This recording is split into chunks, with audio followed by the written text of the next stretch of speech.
Well, both teams have broken up, and the umpires for today. Field umpire is Frank Vergona, 10 years with the VFA, and Preston, 7 years with the VFA. The boundary umpires Glenn McBurney, 3 years, and Alan Radford, 5 years. The goal umpires Brian Jones and Bob Hogan, and the board representative Stan Winter.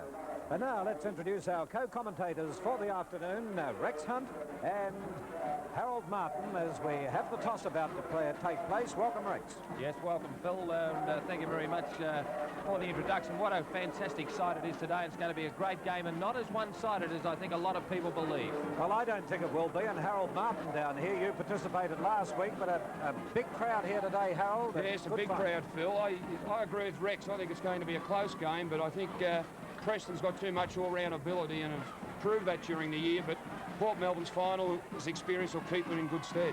Well, Gary Bryce is moving over, getting ready for the toss. And we're waiting on... He's won the toss, has he? Yes, Phil. Port Melbourne won the toss and are kicking to the city or lake end with the slight breeze. I was that busy looking at Harold there, the charming looks he's got up here, that we didn't see it happening down there. Well, Phil, with everything going on, it really is fantastic. I'd say one of the most impressive openings to a sports event that I've ever seen. Yes, they've done it very, very well, the VFA. Now, let's have a look at the teams as selected on Thursday night. First of all, we have coming up the Preston side.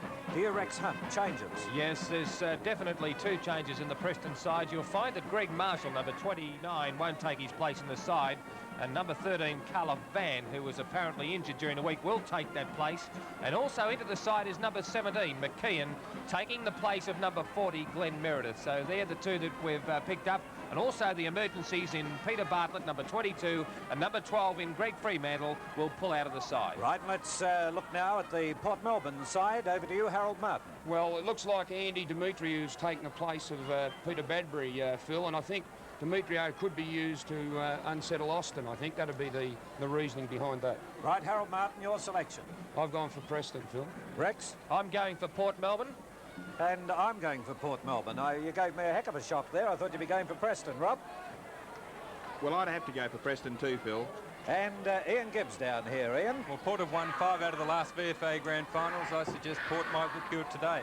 As has been said, Preston are outright favourites in today's Grand Final. Preston have had a far more successful season than the opposition, Preston being beaten only twice this season, those teams being Camberwell and Coburg. Both occasions Port and Preston have played this season. Preston have revenged last year's premiership defeat. The first round they defeated Port Melbourne by 29 points, and in the second round they defeated them by 72. Although, as we are aware, Port Melbourne are final specialists, proving this by winning 5 out of the last 8 VFA finals. Right, we're just waiting now. Chad Band, I notice there, will go in the first ruck today.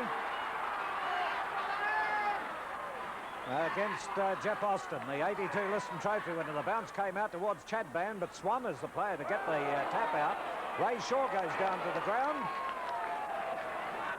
But the free kick will be given here to Kavanagh. So Kavanagh of Port Melbourne up towards the half-forward line. Racing across there is Bryan.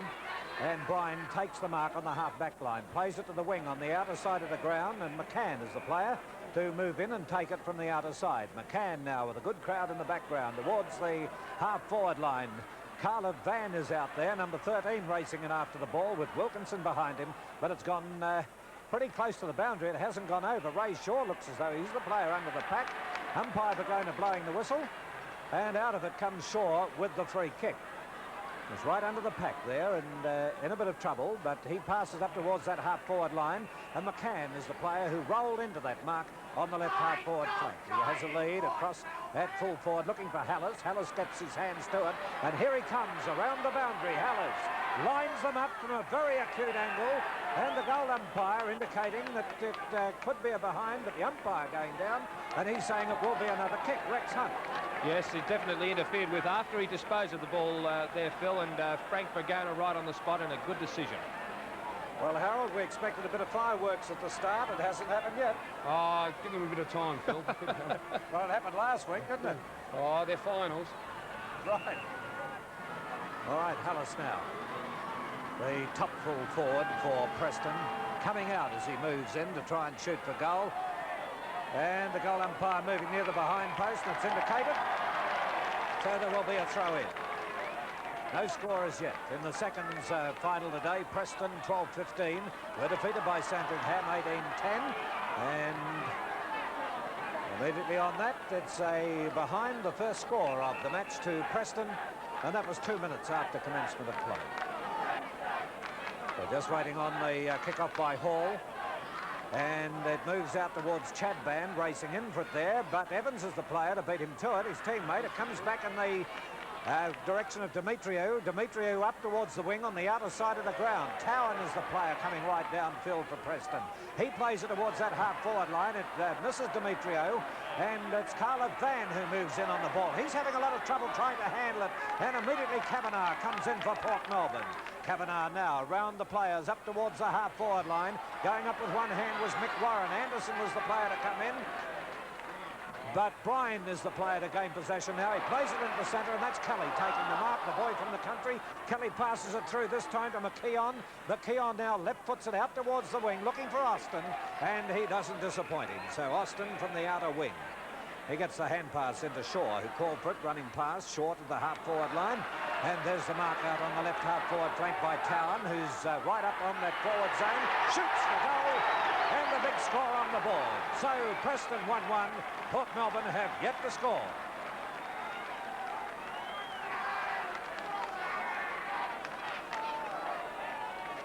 Well, there's Gary Bryce. Yelling out instructions to the players, but going over now to Harold Martin. What do you think of the opening here, Harold? Oh, it was a good opening, Phil, but it was great play by Gordon Town, then coming right down from centre half back. He's playing on Doyle and not on Cook, and it was a great opening for Preston so far. All right, umpire Keith Oxton now with that bounce. He's bounced it the other way this time, and is tapped away by Wilkinson down into the hands of Berry.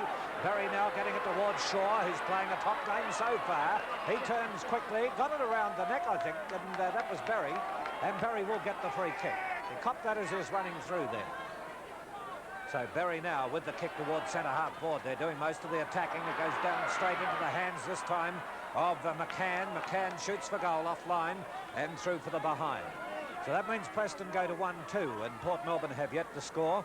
They look as though they're getting the jump a bit on Port Melbourne, Rex. Yes, Port have got the A's of this breeze, and I'm not saying it's great. It's 2 or 3 goals, but Port need a score very shortly. Here's Hall playing at full-back, taking the kick-off out towards Chadband. Chadband, marked the ball, but put it straight into the hands of Austin, who scooped it away. Scouting around the pack is Billy Swan. They need him firing from the centre, but they'll have him tagged, Preston, as it goes out towards the half-back line and over the line. You had him pretty well tagged last week. Swan, yes, Phil, but Mark McKeon does a very good job on Swan. He's beaten him during the year, and Bryan's doing the same thing to Anderson. Right, that was Chadband getting the knockout from the ruck, and now it's kicked up towards the centre half-forward position. Tapped down, and let's see who can get away with the ball. The little fellow in there was Olsen. He's not all that little, but Berry goes down to the ground, kept away by Rodder. He was the player I was looking for earlier. And there's Chadband across this time to Tansis. Tansis to Wilkinson. Wilkinson now up towards Anderson. Anderson going downfield towards Cook. Up goes Cook with his hands in the air to indicate it's full points on the board for the Burrows. So Port Melbourne 1 goal, and Preston have scored 1 goal too. Let's have a look at this again. Harold Martin. Yes, it was good teamwork, Phil. They drew a fella out, and then it left Anderson by himself, and it's very dangerous when that situation comes up.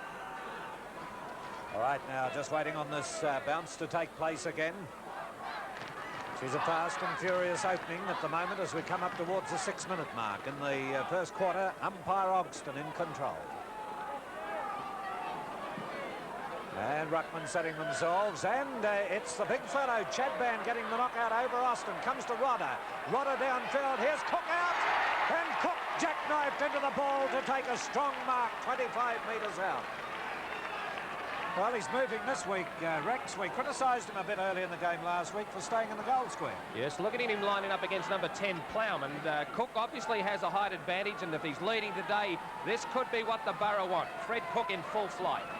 All right, kicking towards the lake end. Here's Cook. Oh, bad kick. Well, that takes Port Melbourne on to 1-1 with Preston on 1-2. He seemed to pull the leg a bit there, Harold. Yeah, he did, Phil. Yeah, it was one of my kicks, I think. I normally kick like that. Didn't kick through it at all, Harold, and that's why he didn't go through the goals as the ball is brought back into play, and Austin knocked it down, but here's Kavanagh. Kavanagh's on the left foot, but he's off left boot, but he's offline. And the penalty free kick will be taken by Plowman. Andrew Plowman, number 10 for the Preston side, lined up on Fred Cook and has had a bonus because Cook has lost one chance and he's looking for Austin, and Austin doesn't let him down. Up in front of Chad Van and taking a fine mark is the 1982 Liston Trophy winner. Jeff Austin, the former Fitzroy and Collingwood player, comes to the wing position. He'll be looking over there for Dale McCann. McCann's interfered with by Robinson. Dale McCann can take the free kick. Preston looking pretty good at this stage, coming up to 7 minutes into this vital first term in the VFA Grand Final. The ball punched away by Dermott. It comes down to Wilkinson. Wilkinson on the left boot is offline because he was looking for Kavanagh, but coming in and taking the mark is Dale McCann. He'll be looking in towards centre-half forward to Carla Van. He doesn't let him down. Here comes Swan. I thought he was interfered with there, but Swan can run around now and kick the ball in towards the centre of the ground. Mick Warren's there. The big punch came from Town, and Chad Van tapped it nicely into the direction of Glenn Evans, and Evans has got the break, but he's well tackled, and here's what Port Melbourne need, but the hand pass was poor. Warren is the player tapping it on there, but Anderson's the one going in, and he's a danger player that they want firing. On the left boot, looking for Doyle, a scrimmage of players. The hand pass comes out towards Jeff Austin, and Jeff Austin can relieve the play for the Preston side. Coming in there nicely is Austin. Olsen is looking in the direction there of Kelly, and finally he's picked up by Rodder. Driven down towards full forward, looking for Kavanagh, who I thought may have been interfered with, but Plowman takes the pressure off the Preston defence and gets it to Ray Shaw, and Preston are off. Yes, this is McKeon coming downfield from the centre of the ground towards centre-half forward. They move in on the ball, and this is Hall gaining possession. Hall into the centre, and the little fellow takes the mark of Bayer. Now Bayer steadying. By gee, the pace has been fast here in the first 8 minutes of play. Bayer with his kick from the centre towards centre forward, up they fly. Anderson had the chance there, but he took a thump at the ball. Cook is in there, brought down to the ground. Pick up by Wilkinson, who bangs it out of the pack. And moving in this time is Kavanagh. Now Kavanagh couldn't quite get to it before it goes over the line. Well, I just hear Harold Martin saying Preston are not getting it their own way. Port are lifting for the final. They are. They're putting a lot of pressure on Phil. Right, Wilkinson now moves in, puts it offline, and it'll be through for the one behind to make the scores level. Both sides on 1-2, a total of 8 points. Yes, you can never underestimate the Port Melbourne side when they come here in a final, and I think that's why both Rex and myself have selected them today, because of knowing what they can do in a final. Okay, this is Tanson's moving in now. He's gone for the long kick, and look at that! A beautiful goal to Port Melbourne. In today's stormy investment climate, wouldn't it be nice to get a really competitive rate from only $100 deposit, unaffected by market fluctuations? Well, you can. At Statewide, you earn from 15.5% per annum to 16.5% per annum, fully protected from change for 3 or 6 months, whichever you prefer. Ask at any Statewide branch. Statewide, Victoria's biggest building society, by far. Right on the bounce, there's Rodder in possession. Rob Asprey. Yes, a thrilling opening as Swan goes forward, down into the scoring zone. Fred Cook goes back, but it's through for one behind.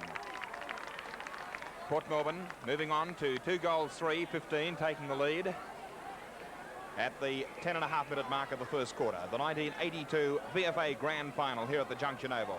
Directing play to the grandstand side. Austin is there, bit of a shove too, and I think he'll get the free kick. Chad Van over the shoulder of the 1982 J.J. Liston medal winner.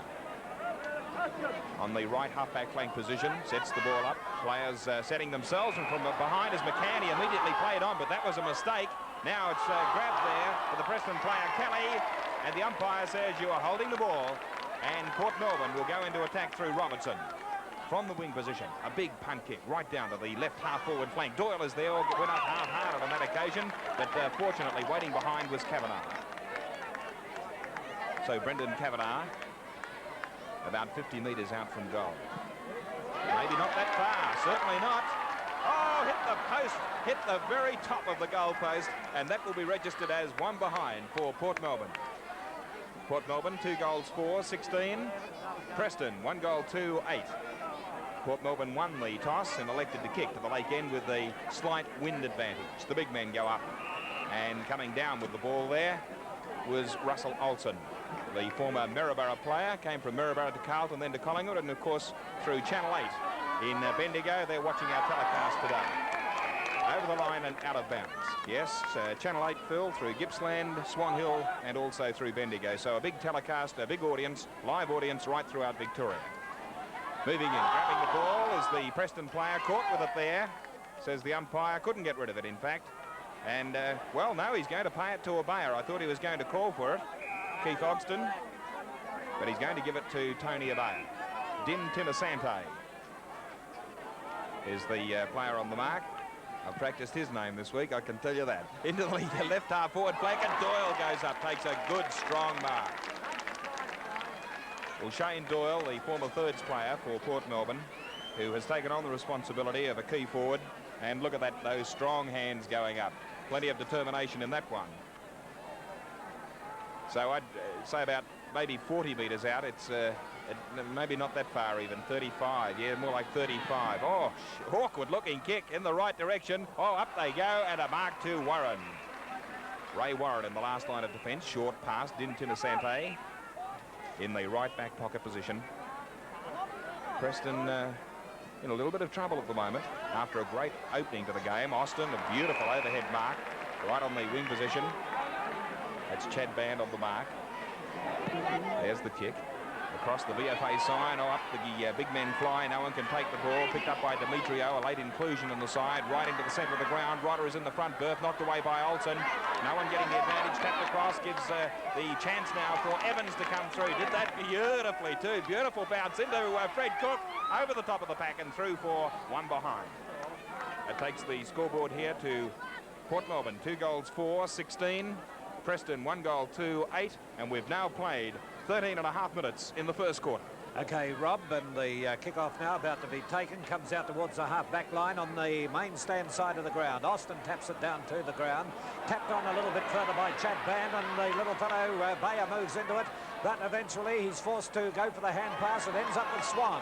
Swan on the half-forward line plays it back up ground to Wilkinson, and Wilkinson takes it. Now, Wilkinson, with Cook making a very early lead, has decided to go for the long shot, but he hooks the kick as well, and it'll go through for another behind to Port Melbourne, taking them to 2 goals 6-18, as against Preston's 1-2-8, and that was his second behind, Wilkinson. Gee, they're really firing away as hard as they can, Phil, but they've missed some really sitter goals, as the crowd like to call them. I think it's over-anxiousness, Rex, isn't it? Yes, possibly at this stage. Well, there it goes, out towards the half-back line, moving in towards the ball is Olsen. Olsen trapping it well on the half-back line on the outer side of the ground. His kick now, round the wing, and let's see what happens here. And moving in there is Brian. Chad Van moved into it as well, but the umpire blows the whistle after that one. And the free kick will be taken by Rodder against McCann. So Rodder now swings the play on the opposite side of the ground, looking for Chad Van, but he gets it away from Austin, but the run of the ball to Carla Van now. Van from centre half forward, passes it out well wide. There's Olsen moving in, steadies, on its way, a goal.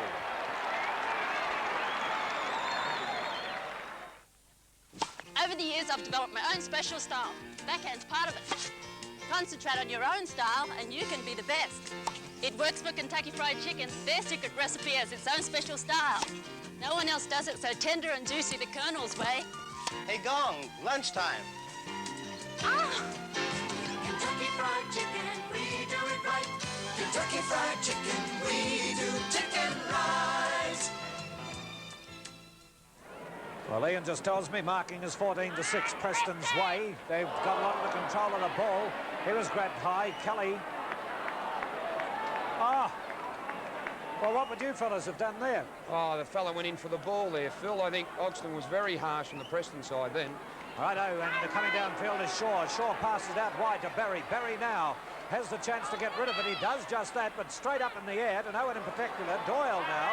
Doyle is tackled very solidly, can't get rid of the ball, and it will be a ball up. Field umpire Ogston in there, with Port Melbourne 2-6 leading Preston 2-2. There she goes, and the ruckman Chad Band is playing the best I've seen him in 4 matches I've seen him participate in, and the kick comes up here towards Warren, who accepts the pass. Warren coming around the wing, plays it onto that half-forward line. Look at the players settling underneath it there, and it'll be Carla Van McCann to take the mark. He shoots for goal, high in the air, and Hall Well, I don't know whether he should have done that. He had the chance to mark it. Rex is shaking their head a bit, but he was in position to mark that, Rex. Well, if he was in position to punch it through, Phil, he was in the position to grab the ball. Just a little bit of lack of confidence on Peter Hall's part.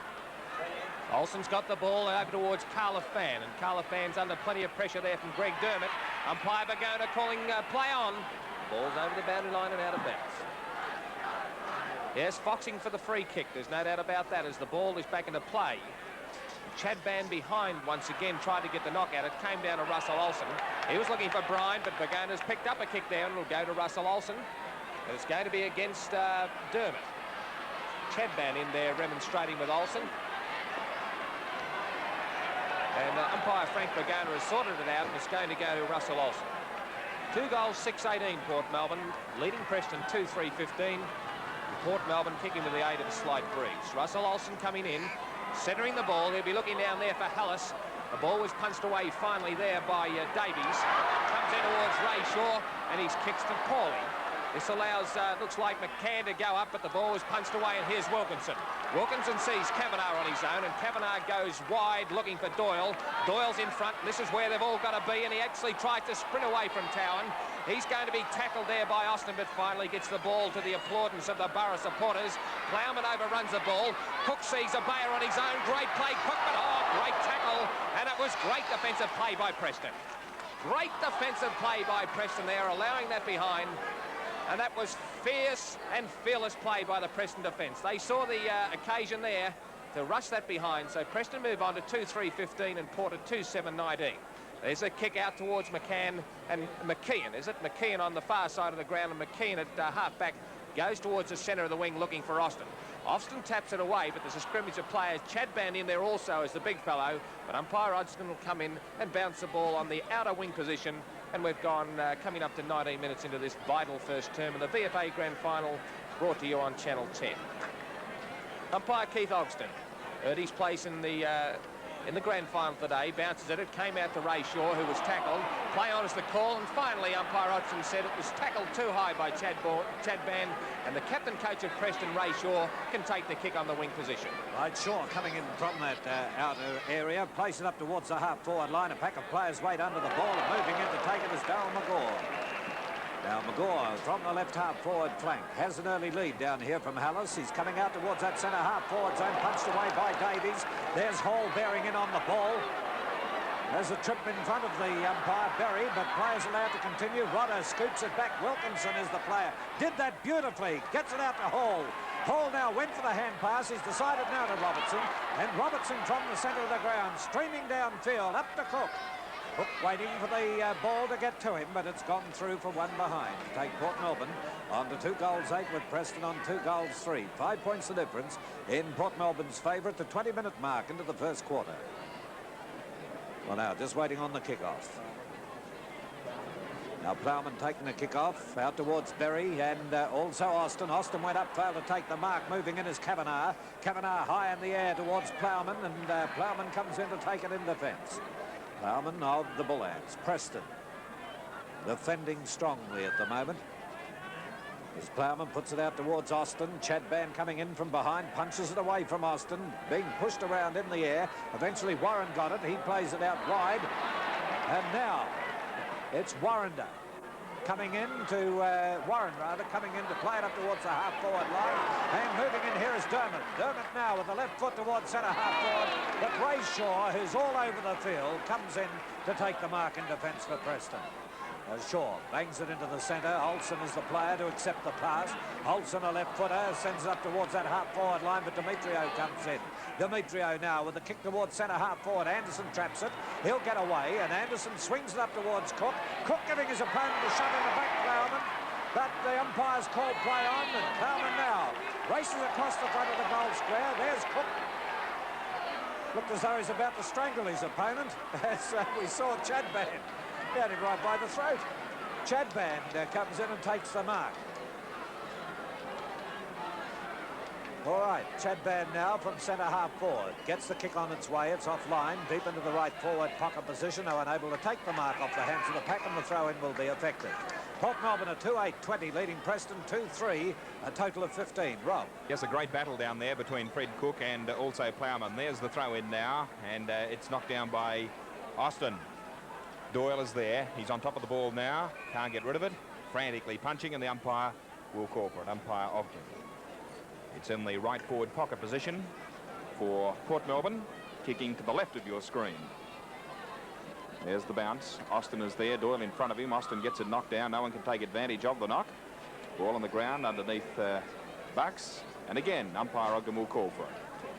Checking the scoreboard, Port Melbourne, 2 goals, 8-20. Preston, 2 goals, 3-15. And as you can see, we've played 22.5 minutes into the first quarter. Very close to the boundary line. Players going in hard. Wilkinson now in towards goal. It's going to be close. It's a goal to Port Melbourne. Mitre 10, Mitre 10. They're Australia's biggest hardware men. Looking for a power tool? At Mitre 10 you'll find a big range of drills, sanders, saws, grinders, routers, plus all the accessories. We're a group of almost 400 hardware specialists who buy together so you get a big range of top-name hardware at value prices. For power tools, your Mitre 10 man's an expert. Where do you go for hardware? Mitre 10. From the bounce, and it's Preston going forward again. Fast, furious football here, exciting football. The 1982 VFA Grand Final. And now the ball into Tinasante, who lines up the goals and makes no mistake about it. That's the answer for the Bull Ants. A car's suspension controls its performance, handling, and comfort. It's the same with shaving. That's why the Gillette Contour suspension system hugs every curve, smooths every stroke. Gillette Contour pivoting head adjusts to the perfect angle. It shaves fast, cleans easily. Change up to Gillette Contour. High performance shaving. 5 points, the difference in this game here at the Junction Oval. Doyle for Port Melbourne kicks it high, going to the full forward position. Fred Cook is there, gets in front, but he's got 2 opponents on him. Abaya now, can he do? Oh, he's overrun there. And the umpire saw it too. And Abaya will get the kick. Right in front of goal. About 20 metres in front of the big sticks. Only a minute to go before we move into time on.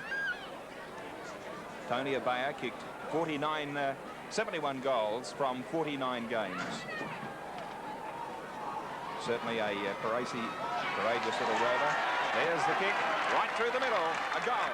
In today's stormy investment climate, wouldn't it be nice to get a really competitive rate from only $100 deposit, unaffected by market fluctuations? Well, you can. At Statewide, you earn from 15.5% per annum to 16.5% per annum, fully protected from change for 3 or 6 months, whichever you prefer. Ask at any Statewide branch. Statewide, Victoria's biggest building society, by far. Well, Rex's mate, umpire Vergona, comes in with the bounce. It's a knockout by Austin. He's tapped it for the second time. Bearing in on it is Kelly. Kelly now got interfered with, and he gets the free kick. That was against Kavanagh. Passes back here to McCann. He sends it up towards the half-forward line, and there's Russell Davies moving in. Davies got a trip and a shove, so there'll be a 15-metre penalty against Olsen. So Davies shoves Olsen back, and he'll go back on the mark on the half-back line here. So Russell Davies with his kick up towards the half-forward line. By gee, they've got some experience in this side in finals, Port Melbourne. Over the top of it they go. Umpire Vergona went to blow the whistle, decide to call play on. Berry overruns the ball, comes out to Doyle, and Doyle with a hand pass to Abaya. Abaya with a short pass to Cook, making the lead, and Cook pulls in the mark. Well, he must have heard us last week, I reckon, Rex. No doubt about that. He'd have this tape. Don't worry about that. He'd have that on tape, and he'd go home and say, those rotters, I'm going to show him today. Well, he's leading well, and with 2 good leads he's made, he's been able to take the mark. Let's see if he can capitalise on it with a goal. The goal umpire watched it closely, but 1 behind. So Port Melbourne go to 4-9, and Preston on 3-3. Going over to Harold Martin, it's certainly a surprise to a lot of people to see the way Port Melbourne have lifted here, Harold. Oh, they lifted last week, Phil. I think they indicated that in the last quarter last week, but don't forget they're kicking with a win, and they still need a couple of goals to, be in a stronger position. Well, I said Ray Shaw's been playing all over the field. He's even had a go at kicking off from full back. And this is Evans out on the half-forward line now, has possession. Evans of Port Melbourne. Those streamers must have been worrying him a bit for him to do that, so he comes in from the right half-forward flank. It's quite a wind, as you can see with that paper going down the ground. It's right behind him, well on its way, and it's not touched. It'll be a goal. It is a goal. So Port Melbourne now move further ahead. They go to 5 goals 9, and Preston 3-3. Well, you can see this coming in from behind. He's deliberate here, Harold. Yes, he's kicked it right through the middle, and he kicked right through the ball too, Phil. He didn't jab at it like Fred did earlier. You don't feel like changing your mind on your selection? No, I'll stick with Preston. I still think they'll win by 4 or 5 goals. Do you feel like changing your mind, Rob? Well, I tell you what, Phil, I'm very surprised. It's one of the most exciting openings to a game you could ever wish to see. This isn't Canberra. Answer the question. No, I'll stick with Preston. Righto, and it goes down towards the forward line and tapped over the line and out of bounds by Bucks. Ian? I selected Port Melbourne at the beginning. I'll stick with them. Right. And both Rex and myself are Port, so you're outvoted, though. A lot of you up here. All right. Waiting for it to come back in. And it's Austin tapping it down, but he gets the free. He was held. That's against Chadban. Now there's Austin's kick. On towards the wing, stand side. Carla Van goes up, punched away here by Dermott. And it'll be Carla Van who has interfered with to McCann. Is it McCann to get the free? Van went up in the middle of the pack, but there must have been interference to McCann behind there. So McCann now towards the half-forward line, knocked away by Tansis, comes through towards Kavanagh. He punches it down. There's Carla Van moving in now. Billy Swan came in to try and gain possession. Rodder's got it now. Swan over the top. Swan dribbles it out, and there's Rodder coming into it again. He put it straight back. No, the umpire blew the whistle after a throw, but McCann now has called a play on. He swings it across towards the left forward pocket, and moving in is Demetrio. Demetrio gets the ball well to the half-back line, with Greg Dermott going after it, and Swan, but Swan is the player to come in. Dermott let him go in for it, and Swan puts it up to that half-forward line. Doyle goes up, taps it off the hands, and over the line and out. And so Port Melbourne at 5-9, leading Preston 3-3, Rex Hunt. Right, the ball's out of bounds and waiting for it to come back in, coming up to 29 minutes into this first term. Port Melbourne kicking with the aid of a 2 or 3 goal breeze. This time it's Chadban versus Austin. Chadban works his way in front and gets the ball down, but it came down to Mick Warren, and Warren kicked it in towards the centre of the ground, looking for McCann, but coming in nicely for Port Melbourne there looked like Kavanagh, was it? Davies it is. Davies has been pushed in the back by Russell Olsen, according to Frank Bergona. And Davies can take the free kick and kick it down there, looking for Fred Cook, who's behind. There's an armada of Preston players there. Down to Abaya, who's foxing for a free kick, but Austin picked it up and gave it across to Mick Warren. Warren kicks it out towards the wing position, but here's Robertson. Robertson had a great final series, spears the hand pass into the direction of Russell Davies. Davies in towards Doyle at centre-half forward, and he's under pressure by Bucks, and he's interfered with, said umpire Ronskin. I had to agree with that one there. Doyle not in possession and interfered with by the Preston player there, and Doyle can now look to kick the ball in towards the forward zone. It's not a particularly good kick because Cook's worked his way in front, but the ball punched away by Plowman into the hands of Bryan and then to Warren, and on further in towards Ray Shaw. He slips over, but he has time to get it towards Mick Warren. Warren is great tackle there by Rodder, but finally it ended up with McKeon, and there's the siren for quarter time in this VFA Grand Final, with Port Melbourne 5-9-39 leading Preston 3-3-21. Yes, a good lead to Port Melbourne on the first change. We'll be back for a summary after this break. Bond is back and blistering in the latest Bond movie to be released for television. Back in danger, back in action, back in style. Yes, Bond is back in the first television release of Ian Fleming's The Man with the Golden Gun. Roger Moore is James Bond 007 in The Man with the Golden Gun. 10's explosive action movie tonight at 8:30. Brought to you by Lawford's Furniture.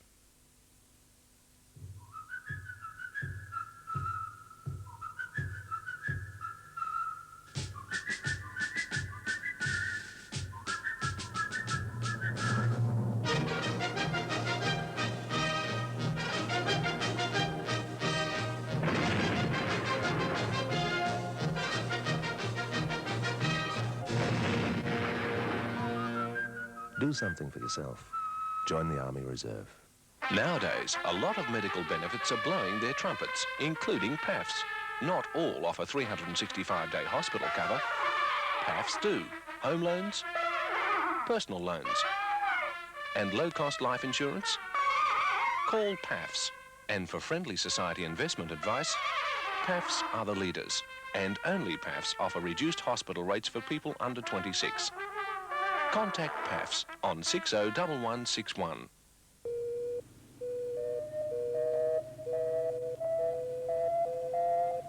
The police are now equipped with the most advanced radar equipment to help reduce our road toll. So if you speed these days, the chances of getting caught are much higher and the penalties are tough. Perhaps loss of license and certainly heavy fines. Now, before you put your foot down, remember, radar is around. A car's suspension controls its performance, handling, and comfort. It's the same with shaving. That's why the Gillette Contour suspension system hugs every curve, smooths every stroke. Gillette Contour pivoting head adjusts to the perfect angle. It shaves fast, cleans easily. Change up to Gillette Contour. High-performance shaving. The VFA Festival of Finals Football, proudly brought to you by Statewide, Victoria's biggest building society. Right, back here at the Junction Oval, Port Melbourne 5-9-39 are leading Preston 3-3-21. Harold Martin was the coach of Preston last year, coach of Coburg this year. Looking at the match now, you've played against Port Melbourne plenty of times, you've played with Preston. What do you think, Harold? Well, Port Melbourne have started very well, Phil. They're good final side, and they've showed that in the first quarter, but it's a very even contest. I see it. It's 3 goals of difference, and I think that's about what the win's worth, so this quarter will tell. I think in the ruck, Chadban's doing well in the centre bounces, but around the ground, Austin's out marking him. Their rovers are seen to be on top, Port Melbourne. Rodder, Abaya and Kavanagh are at this stage a little bit more experienced than the Preston pair in their first year. Shaw's picking up his kicks, and the thing about the game, Port Melbourne are in front, and Bill Swan hasn't had a great deal of influence on the game. He's been closely tagged by Mark McKeon, and although Anderson's picked up a few kicks on the forward line, he's looking dangerous, and overall the Preston back line I thought played fairly well. I think we're in for a very good game. Comments then from Harold Martin, now Rex Hunt. Well, I think the game is evenly poised, Phil. I think Port Melbourne have played particularly well, which they have to do. I think the Port Melbourne side can see that they can no longer allow Preston a 10 or 11 goal break as they did in the 2 encounters that they've had with them this year. And I would say that Port Melbourne would have to have a pretty decent sort of a second quarter, but they're playing well. They have their 2 key forwards moving, and that's the crux of a very, very successful side, and one of the other are going to fire, and that means a Port Melbourne advantage. Well, I'm just looking at Gary Bryce there. He's firing right into the side, and obviously would be emphasising the defence here, because the defence will be under a lot of pressure in the third quarter with the way the wind is blowing from that Fitzroy Street end to the lake end. Ian, what do these statistics look like? What a great first quarter. Preston kick-getters include McCann with 8 kicks. He's the biggest kick-getter on the ground. Plowman strong in defence with 4. Shaw 5, Olsen 5 and Austin 5. Port Melbourne kick-getters, Swan with 6 kicks. Kavanagh playing well with 7. Wilkinson 5 and Abaya 4. Goal kickers for Preston, 1 each to Towan, Olsen and Dinton Asante. And for Port Melbourne, 1 each to Anderson, Tansis, Wilkinson, Abaya and Evans. So far as team statistics are concerned, they certainly reflect the evenness of the game. As you can see, possessions are very even, with Preston 63, Port Melbourne 62. Kicks dead set level with 48 each. Marks, that's the only area where one team is dominating. Preston dominating in the air with 21 marks, Port Melbourne 11. Free kicks very even, 10 to Preston, 9 to Port Melbourne, and handballs once again very even, 15 to Preston and 14 to Port Melbourne. All right, just repeating the quarter time scores. We have Port Melbourne on 5 goals 9, 39. Leading Preston 3-3-21, and Preston will have the advantage of the win coming here into the second quarter. We must say again what a huge crowd it is here today at the Junction Oval, and all credit to the VFA and their administration. They've done everything possible to entertain the crowds here, both in the semi-finals and the preliminary final, and it certainly paid dividends today for the grand final. Just having a look at Phil down there at Freddie Cook. Before the game, he said to me, I'm going to kick goals today just to prove you commentators wrong, and also because we have a lot of people in a nursing home, the Southport nursing home. And I said, well, Phil, we're not, Fred, we're not allowed to send cheerio calls. He said, well, in that case, I won't kick any goals. Well, I'll tell you what. If he wants to show the commentators something, he's done it today. He's decided to lead again, something that had escaped him over the other matches. No doubt about that. And the only thing that he has to concentrate now is to kick through the ball. And as we explained during the whole final series, you've got to kick through the ball to get it through the goals. And, of course, the Preston boys have asked me to say hello to Mrs. Mary Robertson. She's probably their oldest supporter at 94 years of age yesterday there. Watching today's match with keen interest there, Rob. And the boys, obviously, I'd say would give you a thought, Mary Robertson, on the way through. Right, they've lined up, and we're about to get underway for the second quarter. And this is the vital one. Quite often you talk about the third being the vital. Let's see if Preston now can take advantage of that strong breeze that's coming down the ground. Umpire Oxton, and there we go. Austin and Chadban meet. It's Austin getting the knockout from the ruck. Shaw tried to bear in and the ball couldn't do so. Coming through is Darryl McGaw. McGaw puts Preston into attack, but here's Russell Davies coming up to meet it. He has the kick smothered by Carla Van, who shoots up in the direction of goal, but Hall backing up nicely in that last line of defence. Hand passes out well wide. And it's Carla Van who's lifting his game, coming in, shooting for goal, but it's offline and through for the behind. So Preston go to 3-4-22 and Port Melbourne remain at 5-9-39. We've been playing 35 seconds into that second term. Paul waiting for the ball to be returned for the kick-off from the lake end of the ground. And Preston appear even at this stage that they'll be applying a lot of pressure in the second term. Paul now with a lead by Chadban, loping right across to the Moreton Pavilion. Gets in the middle of the pack, up he goes and taps it wide. And this allows Shaw to come in.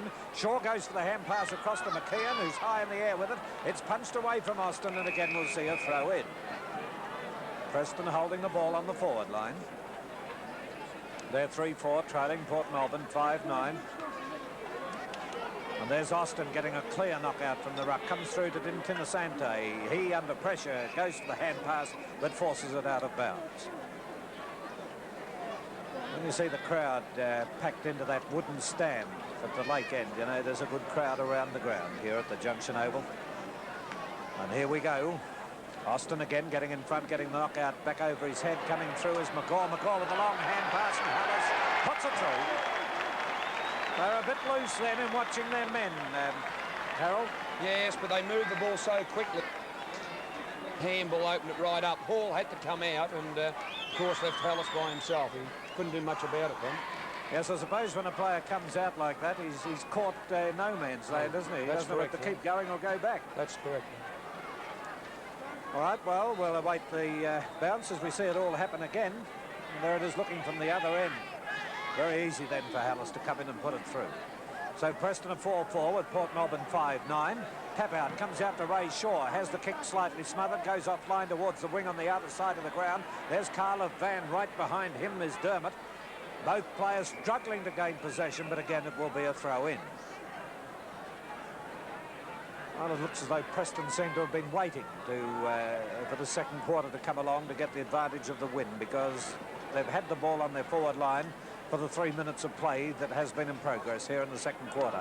Austin gets it down, comes down to Evans. Rodder to Billy Swan, and Swan now with the right foot kick high in the air. Cook's got a clear go at it. Coming behind him there's Plowman, but Cook with a strong pair of hands, and again led out from the goal square, Rex. Had his eyes on the ball, and watch that there. Had his eyes on the ball, and no matter what Plowman did, there was no way known that Fred was going to drop that mark. Well, he's had 2 kicks and kicked 2 behind, so although he's leading well, he's falling down at the major end of it. But let's see what happens here. He's coming in on that 45-degree angle, and I think he's kicked it behind again.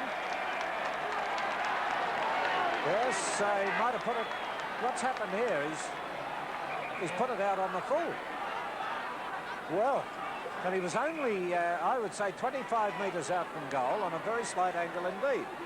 So he's certainly not on the target today. Port Melbourne 5-9, Preston 4-4. And a good mark taken by Evans. Glenn Evans coming down into his true position on the half-forward line to take that one. Let's see if Cook can take a strong mark again. He's led out. Austin gets in front of him, punched away here by Plowman. Taken up by Kavanagh. Kavanagh shoots for goal, but under pressure, puts it over the line and out on the full. So we'll see Graham Bucks, the former Tasmanian. I think he came from Penguin over there. Penguin, and played with Fitzroy, so he knows this ground fairly well. Wynyard plays it towards the half-back line. Wynyard was the place. Austin now taps it down. There's Ray Shaw moving in. Does a blind turn. Nearly went out of bounds. The passes back to Kelly. Kelly with a pass across here to McKeon, who is forced to put it over the line with Swan right behind him. We're at the 5-minute mark into the second quarter. Port Melbourne 5-9, Preston 4-4, Wrexham. Chadburn versus Austin. Chadburn clearly won that, and Shaw came through and kicks it out of bounds on the full. The ironical cheers of the crowd. Looks like Kavanagh is going to take the kick. Kelly will be standing the mark. Glenn Evans just giving the ball back to Kavanagh, who's on the true half-forward flank. He'll be kicking in looking for Cook. Cook shading the sun out of his eyes as the ball was punched away by Plowman. Two players all the time on Cook as Shaw goes into the centre of the ground. In there for Port Melbourne, tapping it across nicely towards Swan. Swan to Evans is good play. He's under the hammer from, it looked like Berry over there. Finally coming through nicely is Bucks. Bucks has kicked it out towards the half-back flank. Evans is there and the bounce misses him, but Berry, Jeff Berry, the former Footscray player, kicks it up. And over there towards Din Tinasante as he comes in and hand passes it back to Russell Olsen. Olsen favours the torpedo punt and kicks it long and wide looking for Van, and Van nearly pulled it in. But finally it's picked up by McGaw. McGaw's got the open goal and shot the gate. That's the one that they wanted, Preston. Their 5th goal. In today's stormy investment climate, wouldn't it be nice to get a really competitive rate from only $100 deposit, unaffected by market fluctuations? Well, you can. At Statewide, you earn from 15.5% per annum to 16.5% per annum, fully protected from change for 3 or 6 months, whichever you prefer. Ask at any Statewide branch. Statewide, Victoria's biggest building society, by far. Preston leading 17 possessions at 10 in this quarter as Shaw gets the ball out of the centre and kicks to the outer side of the ground. Over there will be Van in front of Dermott.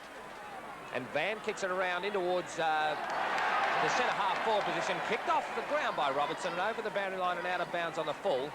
And over there it looks like McGaw, is it? Van it is. Carla Van on his left boot going in towards the forward line. Demetrio's got the run. Sees Davies going past, but it came down towards Kelly. Kelly a hand pass into the direction of Van again. But coming through nicely is Robertson. Former Fitzroy player is playing well and sees Wilkinson on his own, and the draw is on and Doyle's on his own. He's under pressure from Towan, but he puts Wilkinson under the hammer, and umpire Bagona penalises him because he dropped the ball after being tackled by Ray Shaw. Shaw sees a team player over there in Din Tinasante on his own, and Din Tinasante can go in towards the forward line looking for the big man in Hallis. He drops the ball and the ball goes into the direction of Peter Hall. Hall is looking for Dermott and he's tackled, but illegally, says the umpire. Thought that was a bit lucky. Peter Hall can relieve the pressure for the Port Melbourne side, coming up to 7 minutes into this vital second term. 5-9-39 Port Melbourne, and that includes a couple of very poor misses by Fred Cook.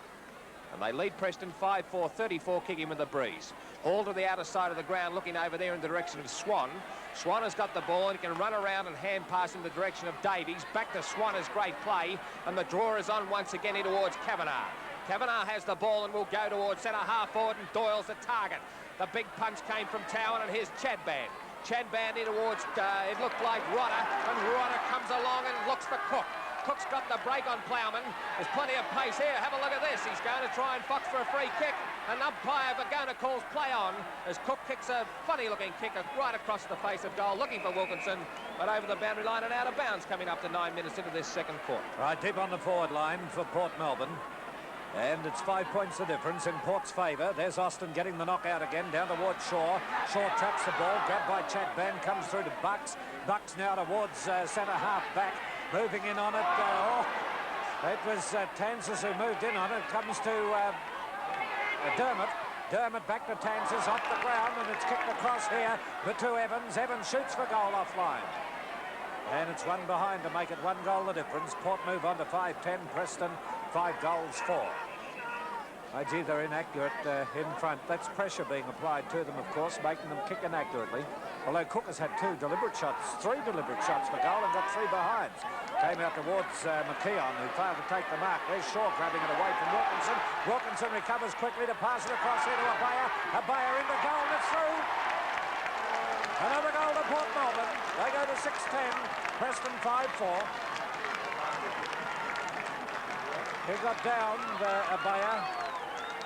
He's a game little player, and he moves all over that field. Most impressive little player. Let's have a look at this as it happens again. And Ian, let's have some of those statistics while we're watching this. Well, it's a very even quarter once again. So far, Port Melbourne have kicked 1 goal 1, Preston 2 goals 1. So statistically and score-wise, it's a very, very even game to this point. Right, there goes the bounce, and that was Darryl McGaw in the hands of the trainers. A kick up towards centre forward. Cook tried to take 2 bites, tapped away from him by Bucks. Dermot comes in. Bucks now recovers to pick the ball up and go downfield with it. Out wide of the centre, and there's Shaw again. He's all over the field. Shaw with a further hand pass to Olsen. Olsen can't quite trap the ball, and coming in here is McCann. McCann now with his pass up towards the half-forward line, but Davies defending, comes back towards Bucks. Bucks now can't control it. Abaya gets grabbed, but it comes through to Dermot. Dermot now with his kick up towards that centre-forward zone. Plowman leads in the race for the ball. Cook with a bit of strength edges him out. Look at him battle on. He scoops it off the ground to Anderson. Let's see the elusive Anderson, what he can do. He comes through, dribbles it off the ground into the hands of Nick Warren. Warren and Preston, the half-back line. Kavanagh leading in the race for the ball, makes no mistake about it. Good mark. So Kavanagh from the half-forward line, Rob. This is his 10th kick now, driving it down towards the centre half-forward position. The players set themselves, knocked down to the ground there. Dermot takes the ball, handballs across to Abaya. Abaya gives a short pass to Anderson, and Anderson has taken it just 20 metres out from goal on the slightest of angles. He's already kicked 1 goal. Only 2 kicks the difference at the moment. You're watching the 1982 VFA Grand Final on Channel 10 and the 8 network throughout provincial Victoria. And Bowden coming onto the ground for Preston. Anderson now, one of the most elusive forwards in the VFA, lining them up. There's his kick. Umpire moves across and says, you've missed. 1 behind only. So that was a bad miss by Anderson. Normally, you would expect him to kick those. Anderson played 107 games, aged 29, and returned from Collingwood in 1981. Play being directed to the grandstand side of the ground. Big pack of players there, knocked over. Swan picks it up, gets it through now towards centre half forward. Bucks is there, knocking it along in front of him. Berry, Bucks again, but the umpire has found a free kick, and it'll go to Berry. Jeff Berry, the former Footscray and Richmond player. Oh, Ned, bad blue there by Russell Olsen. Now the chance for Evans. He's also lost it. Kavanagh, and he has lost it, and will receive the free kick against him. Bucks will take the free kick at the true centre half-back position. A punt kick going to the outer side of the ground. On the wing position. A handball across to Russell Olsen. Olsen accepts the hand pass. Kicks it now to the right forward flank position. Racing in for the ball there is Davies. He knocks it on, close to the boundary line, over the line, and out of bounds. White about to come on interchange for Preston. We've now played 13 minutes into the second quarter. Port Melbourne 6-11-47. Preston 5-4-34. There's the throw in. The big men contesting the ball. Gets it down there. Now across to a teammate. Let's use the glasses because it's way over there on the other side of the ground. I'm having trouble picking them up. That's Ray Shaw, I think. No, Dintella Sante will take it. The glasses are in focus now, Phil. There it is, down towards the centre half forward position. Oh, Dermot going up high. Ray Shaw all by himself at the back of the pack and slams away. It's a goal to Preston. Badly needed. Mitre 10, Mitre 10. They're Australia's biggest hardware men. Look Looking for a power tool? At Mitre 10, you'll find a big range of drills, sanders, saws, grinders, routers, plus all the accessories. We're a group of almost 400 hardware specialists who buy together so you get a big range of top-name hardware at value prices. For power tools, your Mitre 10 man's an expert. Where do you go for hardware? Mitre 10! Well, a penalty kick there going to Austin, and Preston going into attack again. It's Davies defending, kicking the ball to the left back flank position. Leading in the race with the ball is Van. Got it now. It's Preston. Oh, gee, he loses the ball there to the smallest player on the ground. Now he's recovered. That's McKeon grabbing the ball, driving it into the full forward position. Hallis is there, knocked over the back of the pack, and through for one behind. Ian Gibbs. So far this quarter, Preston having a good quarter. 3 goals, 1 they've kicked. Port Melbourne, 1 goal, 2. Perhaps Port may pay for their inaccuracy later on in the game. And there's only 1 goal the difference, 1 kick the difference in the VFA First Division Grand Final as Davies marks on the half-back flank position. There's the kick, very close to the boundary line, looking for Evans, and Evans should be paid the mark, or the free kick. I think Frank Lagona gave him the free kick. Oh, and a punch there from the crowd. That's not nice to see. Doyle leads out, he takes it. Just short of the statewide sign. Sponsors of the VFA Festival of Finals and good friends of ours. Freddie Cook now looking for the lead, but Doyle decides to kick it high. Fred Cook is there now. Coming from behind is Plowman, but Cook takes the second grab. Plown, says the umpire. Plown again, says the umpire, as White comes in. Oh, they're going in hard now. The umpire finds a kick. Looks like it's going to go to White. Temper's a little bit frayed there. This could get out of hand, but not according to Frank Lagona. He has a little chat to Evans and says, come for a walk with me. Something like 30 metres down the ground. That's White now, driving it down towards centre half forward. Oh, gee, interference there, not seen by the umpire. All's fair in love and war. Grabbed there by Bowden. Screws it back towards the goal, but the umpire blows the whistle. A couple of players down there too. Both Preston players. Umpire running down towards the goal square. There he is. And it looks like it's going to be a kick right on the goal square to be taken by McCann. Fred Cook at the other end of the ground holding his head.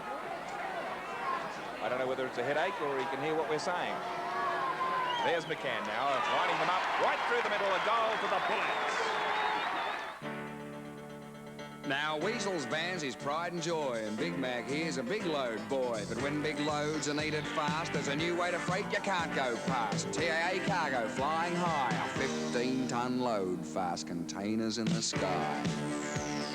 TAA speed bags fit in the case. Big ones, little ones, they got the space. Door to door and estate with ease, and giant containers that fly overseas. TAA Cargo, fast containers in the sky. Level pegging here in the VFA Grand Final of the Junction Oval. Frank Lagona. And we've now played 16 minutes, as you saw. Ball down. Tony Abaya comes in, almost a heavy collision there. Look at the players going in. Abaya gets it now. Across to Swan. Short pass by Swan will find Evans. Evans on the almost on the left forward flank position. Another short pass to Doyle. He'll have to hurry. Didn't have the ball knocked away from him. And it's Preston now who'll defend. Gets the ball across to the wing position. A handball. Oh, Plown, says the umpire. Handball there to Kelly. Kelly will handball across to Austin. He'll have to be quick. Back to Bowden. Knocks it down. Intercepted by Chadban. Handball to Rodder across to Wilkinson. Wilkinson now a short pass. This is good football. Finds Evans on the half-forward flank. Oh, beautiful block there. Now he lines up the goals, but it's offline. Fred Cook is waiting for it. Positions himself superbly. Well, I got to say, this is one of the best games of football that I've seen Fred Cook play as regards positioning himself. Well, unfortunately, his kicking is letting him down, but he's positioned himself in front superbly today. We won't miss this one. Fred Cook now. Look at that concentration. There's the kick. I don't believe it. I don't believe it. Behind. What a bad day Fred Cook is having. Rex Hunt himself here was saying he won't miss this one. What do you reckon, Rex? Oh, no, I didn't say that. You did, Phil. It was your record. Dear, oh dear. I'd prefer you not to say anything more when Fred Cook's kicking for goal. I'd prefer you not to say anything more when Fred when Cookie's kicking for goal. I'd prefer you not to talk about it. How many behinds is that he's kicked there? He's kicked 3 behinds and another deliberate shot. He put it out on the full. All right, well, he's not having the best of days in shooting for goal, so we're waiting on this new ball to come out. with Port Melbourne 6-12-48, leading by a point over Preston 7-5-47, and they've been playing 18.5 minutes into the second term.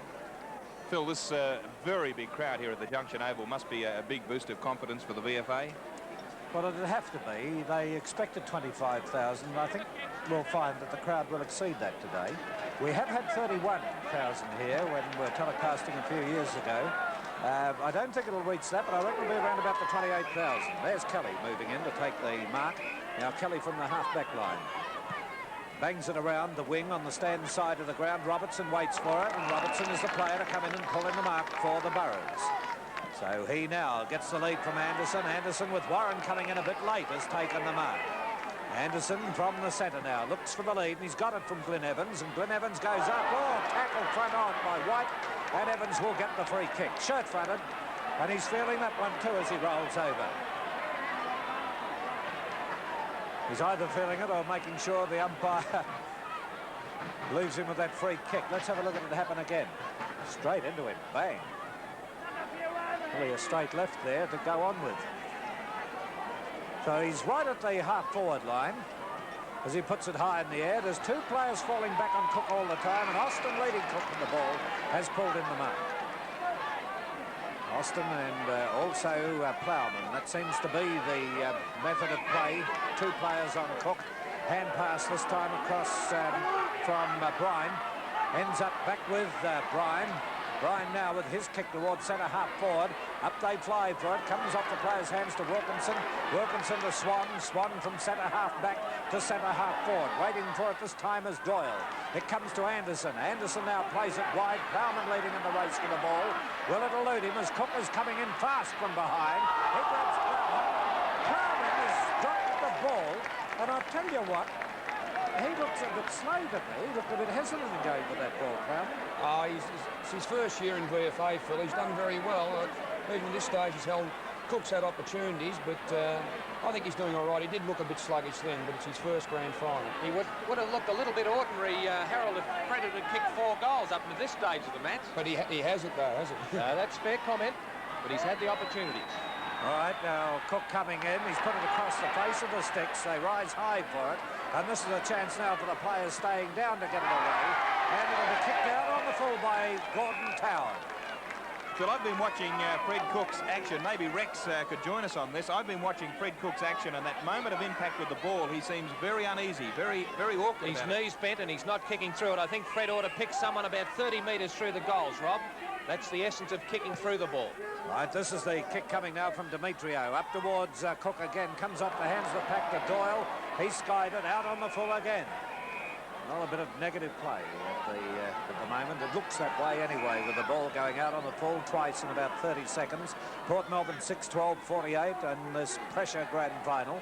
Preston 7-5-47, and we're at the 22-minute mark. Well, this will be Bryan. And Preston certainly not getting it all their own way. As it comes towards Austin, Austin came in behind Chad Band. He's dragged to the ground. And look at them trying to move the ball away from the pack and get it in the open. Carla Van got it out in the open. Rodder gained possession. Wilkinson now. Wilkinson back down here to Dermott. Dermott now with his kick straight into the hands of Shaw. Well, it came off Shaw's chest. Warren moves in. He's tackled by Rodder. Loses possession. Oh, he's a bit slow in trying to get rid of that. Wilkinson to Rodder. Comes back into the hands of Bowden. Bowden now with a pass to Dinkton Asante. And he goes down the ground off the side of the boot. And the mark is taken at centre half back for Port Melbourne by Tansis. Tansis now with his kick. He's looking for teammate Demetrio. Austin coming in from behind.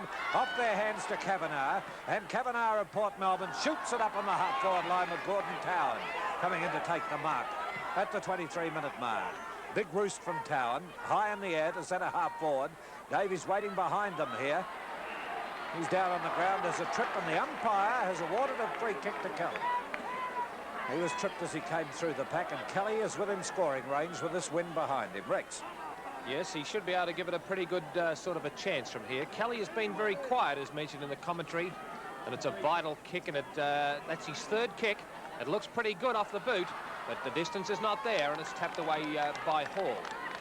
Player down there holding his head. It looks a little bit like Robertson from here. he's in a little bit of trouble, I think. No trainers coming out as yet, but he's obviously got some obstruction in his eye, as Hall is the player at full-back. And Hall puts the ball back into play, looking for Demetrio. Oh, great mark. Oh, he positioned himself beautifully in front of Carla Van there, used his body well, and the late inclusion, Demetrio has the ball on half-back flank member's side of the ground. There's Austin, ball punched away by Chadban, pretty close to the boundary line, and in fact over the boundary line and out of bounds. Coming up to 24.5 minutes into this final second term, and Port 6:12:48. Are tied with Preston, 7:6:48, and Austin got it down. Here comes Bowden, looking for the hand pass, and White wasn't looking, but Olsen was. Olsen kicks it pretty poorly down there, not giving Dintinasante much chance at all, and Davies sees it go over the boundary line and out of bounds. Been a vital quarter for both sides, and Preston have done it pretty well, but they'd like to be a little bit further ahead. Coming in there is Kavanagh, and he's played very well and sees Wilkinson. Wilkinson accepts the hand pass with glee and puts it up to the centre wing position. Doyle tried to knock it on, but Towan came across and made sure no mark and no position for Port Melbourne. So once again another throw-in take place right in front of the interchange area. Austin again in front is the Preston player. Chadban behind him for Port Melbourne. Chadban working his way in front and does it well, but there's no crumb gatherers there as Towan came through and gave it to Kelly, but Kelly didn't want it. Evans did, and Evans runs away in towards the forward area looking for Cook. Cook's got the set on Plowman. Plowman jostles him out of the way. Cook foxing for a free kick. He's looking in there to try and get it out, but now he's got it. Sees Rodder on his own, but umpire will come in and bounce the ball to true full forward position. Incidentally, the statewide sprint worth $5,000 to the winner will be on at half-time today here. The statewide sprint with total prize money this year of $9,000. OK, back into the middle of the pack it goes, over the ball, and the umpire watching it closely as Rodder comes out of the pack, shoots the goal, and he's put it through to take Port to 7-12.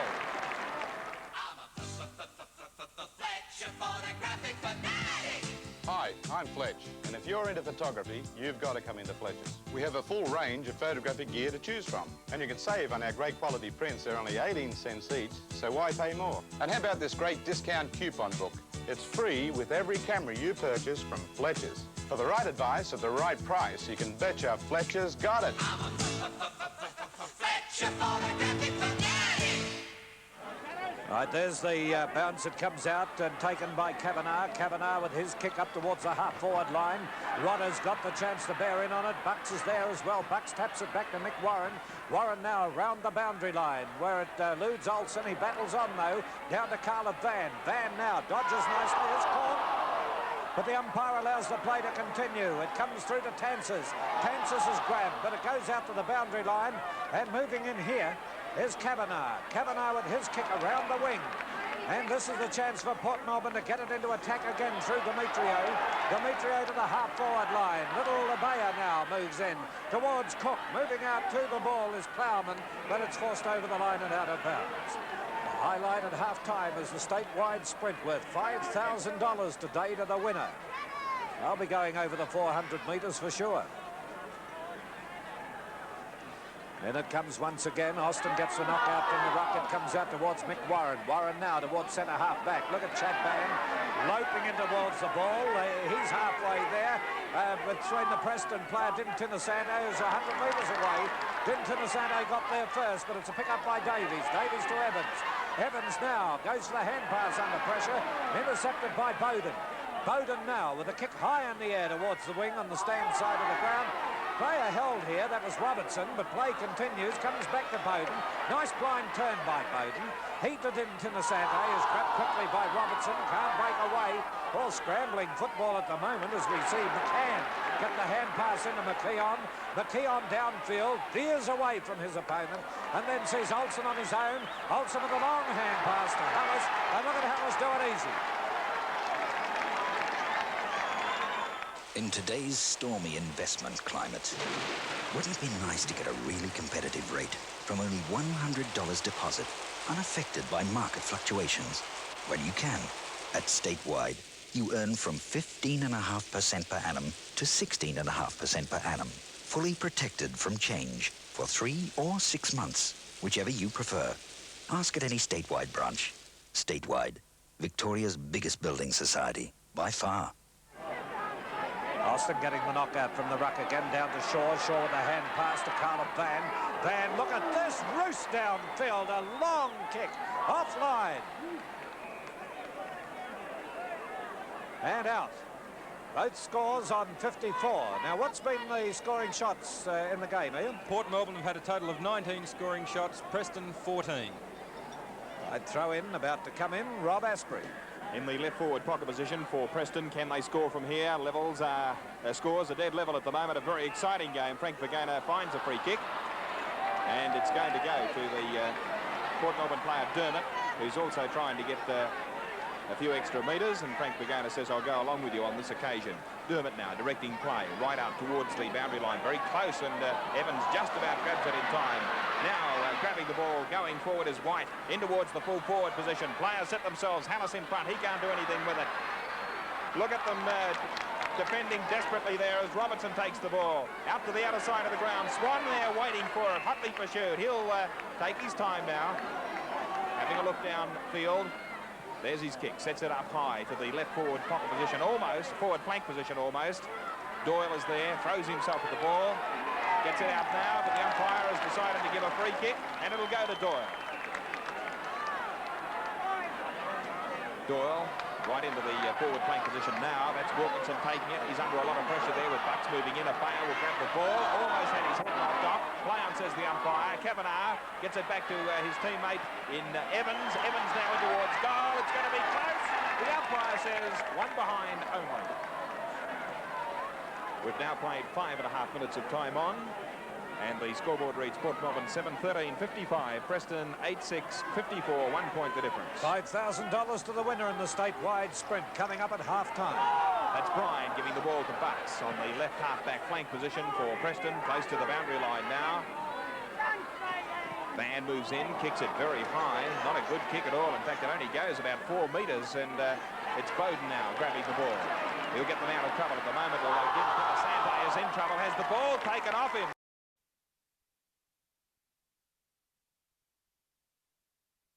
Well, the thing is, they've got the advantage of the wind here coming up in the third quarter, and I don't think Preston were allowed to take full advantage of it there in the second quarter. We have the $5,000 winner-take-all statewide sprint coming up in a few moments, but Ian, statistics on the game for half-time. Port Melbourne may suffer later on in the game for their inaccuracy. They've had 6 more scoring shots than Preston and only 1 point up. They've had a total of 20 scoring shots, Preston 14. Preston kick-getters, Ray Shaw playing a great captain's coach game with 11 kicks, Olsen 8, and Bucks on the back line. 6 kicks, all coming from that quarter, and Austin rucking well and doing well around the ground with 8 kicks. Port Melbourne kick-getters include Kavanagh, the biggest kick-getter on the ground with 13, Swan 12, Tony Abeya, a great game as a rover with 8 kicks, Wilkinson 8, and Evans 10. And goal kickers for Preston, 2 to Hallis, 1 each to Towan, Olsen and Dintinasante, 1 to McGaw and McCann. And for Port Melbourne, 2 to Abeya and 1 each to Anderson, Tansis, Wilkinson, Evans and Rodder. And team statistics, pretty much the same at quarter time, shows the evenness of the game. Possessions, Preston 137, Port Melbourne 140.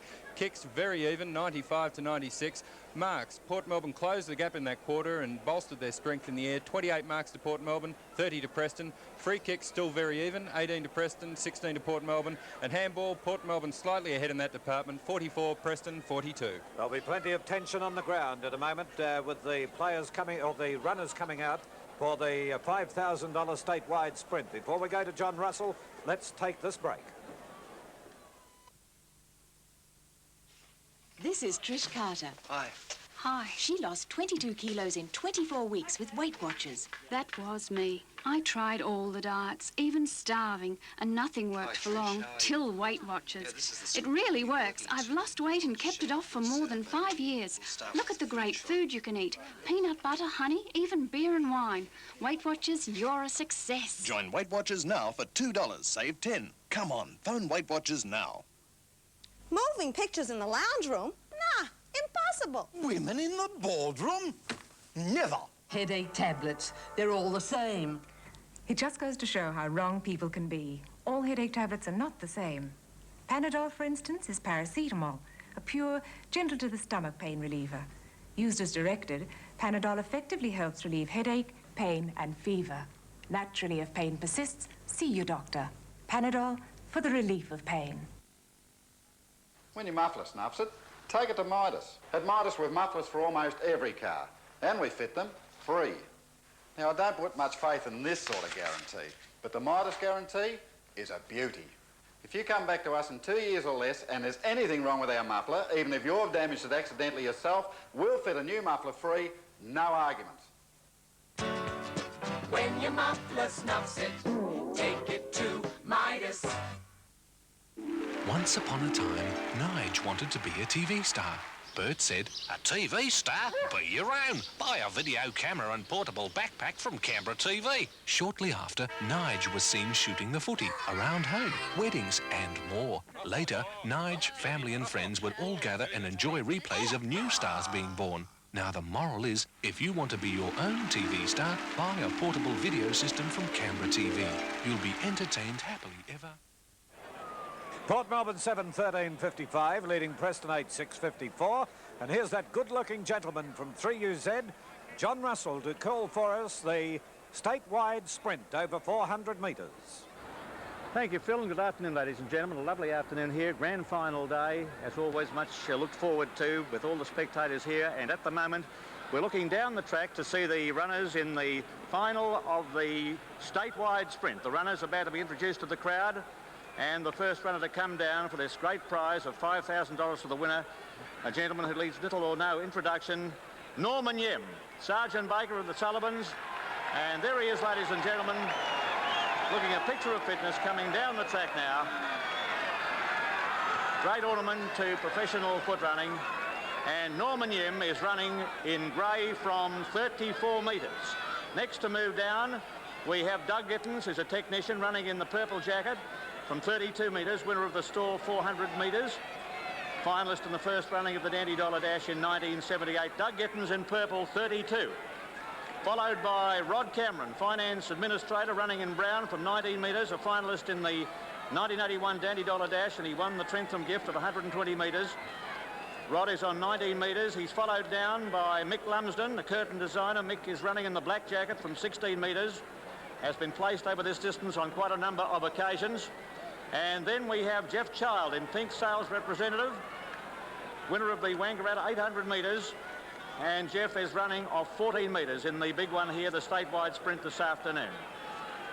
Following is Leon Cassidy. Leon is a clerk. He's running in green from 14 metres, winner of the Avoca 400 metres and the most consistent runner. And the next to come down is Kevin Amery, inspector with the health department, running in the yellow jacket from 12 metres.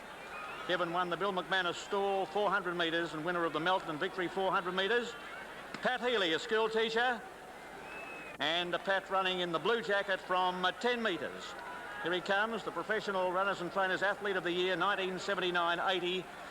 Then we have Graham Borchers from Geelong, a school teacher, in the white jacket, running off 5 metres, winner of the Mildura 400 metres, and PRTA Athlete of the Year in 1975 and 76. And the last runner to come down the track, the back marker, Peter Fitzgerald, office manager, running in red, and Peter is off scratch, winner of the Bill McManus Store 400 metres and winner of the Warrnambool 400 metres. So we wish the runners good luck. It's a wonderful prize. The winner will receive $5,000, second $600, third $300, fourth $150, and all the other finalists receive $50. So the runners are about to be brought forward to their remarks. Magnificent day here at Junction Oval, and we're witnessing a great game here between Port Melbourne and Preston, with a point the difference in favour of Port at the present time, as the runners are now about to be called up. The final of the 1982 statewide sprint. Norman Yem in grey, Doug Gittins purple, Rod Cameron brown, Mick Lumsden in black, Leon Cassidy green, Jeff Child pink, Kevin Amery in yellow, Pat Healy blue, Graham Borchers in white, Peter Fitzgerald in red. And the starter, Mr. Sid Jackson, about to move onto his stand to send the runners away. They're in the starter's hands. Final 1982 statewide sprint.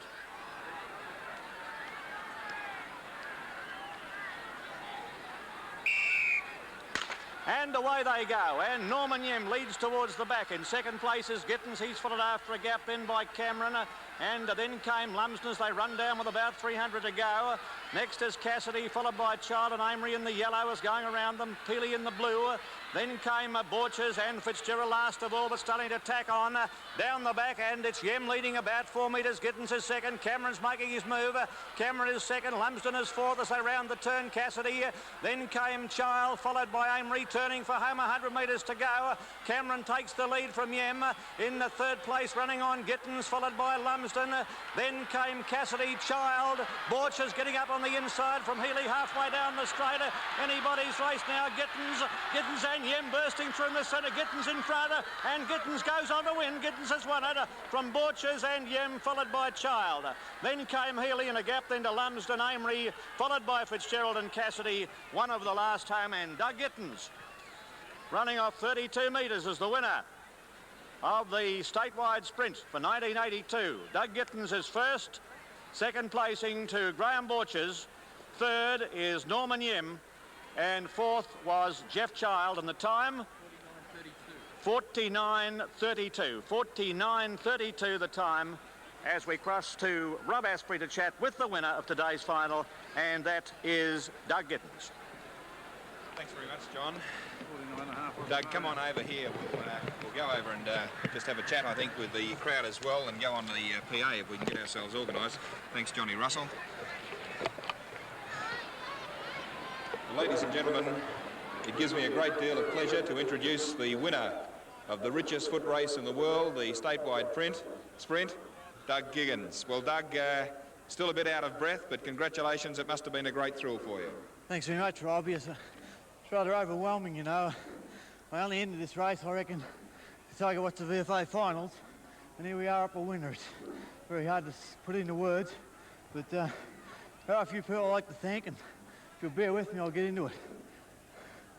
To the Statewide Building Society, who sponsors this magnificent race, on behalf of all the runners, I'd like to thank them sincerely, and I just hope that they realise the mileage they do get out of this race. And I'm sure that all the other runners will join with me in thanking them, and hope they continue with professional foot running for many years to come.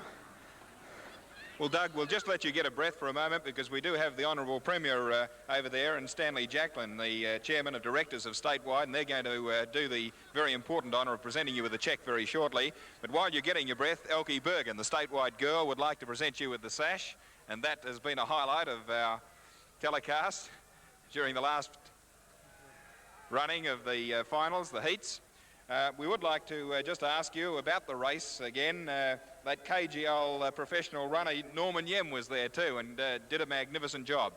Norman was running a great race down the back, and I felt him slacking a little, and I thought, he's trying to save a bit here, and then Rod Cameron came up, and I thought, well, if he can be up that close this early, he's got a tyre.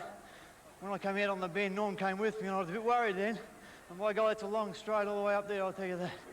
All right, well, now we have the official introductions. In fact, I might hand this microphone to David Grant of 3AW. And that just about completes the interviews down here anyway, Phil. It certainly was a magnificent performance by Doug Gittins. And Doug Gittins, of course, was the winner of the Stall 400-metre handicap. He was a finalist in the Dandy Dollar Dash in 1978, and today takes out the $5,000. And now to David Grant. Ladies and gentlemen, it gives me a very great pleasure to have on the arena with us this afternoon the Premier for Victoria, Mr. John Cain, the President of the Victorian Football Association, Mr. Alan Wicks, and two gentlemen representing the Statewide Building Society, whose money has just been put on the line this afternoon. I'd like to introduce Mr. Graham Flack, and also the Chairman of Directors of Statewide Building Society, Mr. Stanley Jacklin. Mr. Jacklin, please.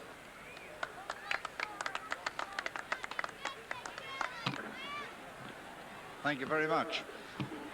Mr. President, Mr. Premier, surely the first word that I must say to you is a word of appreciation and congratulation to the VFA on the presentation that we have had here this afternoon. It is described as a festival of final football. Finals it couldn't help be. Football has been magnificent, and the festival atmosphere has been achieved in a most remarkable manner. This has all come about because of a great deal of work done in advance and a great deal of cooperation. And so far as Statewide Building Society is concerned, we would wish to pay tribute and thanks to Channel 10, who have done magnificently in the pre-advertising, to Station 3UZ, to the Professional Foot Runners Association. And we are delighted to be associated with this event because the people of Victoria have come to love their sport, and they are very sport-minded. And so we say this afternoon that we are pleased and proud to have the opportunity of being associated with this particular foot race. It is the richest 400-metre foot race in the world, and we are glad to have that association because we as a building society have come to a prime position in this state only because of the support that we have had from the people of Victoria. It is my pleasure now to congratulate the winner, to say thanks to those who have participated without winning, and to you, Mr. Premier, to thank you for your courtesy in coming to present the statewide prize.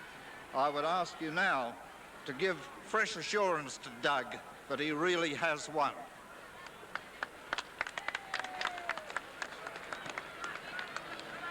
Mr. Jackling, Mr. Wicks, ladies and gentlemen, I'm very pleased to be asked to be associated with the presentation of this trophy following the running of that 400-metre sprint. In the best traditions of Australian and particularly Victorian professional foot running, a great race, well handicapped and won by a true champion, Doug Gittins. Congratulations, Doug, and congratulations to all those who took part. A great performance. And to Statewide and the VFA for giving us all here today the opportunity of witnessing a great foot race. Thank you very much to you both for coming together and giving us this entertainment at half-time in this great grand final. Congratulations, Doug. Your cheque for $5,000, the richest sprint foot race in this country, $5,000 and a very splendid trophy. Congratulations to you.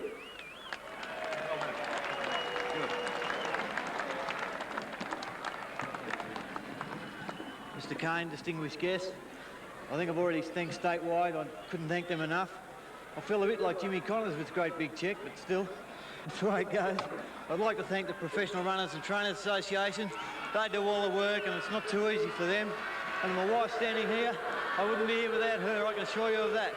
And it's one person's going to get a big thrill out of this sash, and it's going to be my son, because I'd love to be a fly on the wall at show and tell tomorrow morning. Thanks very much.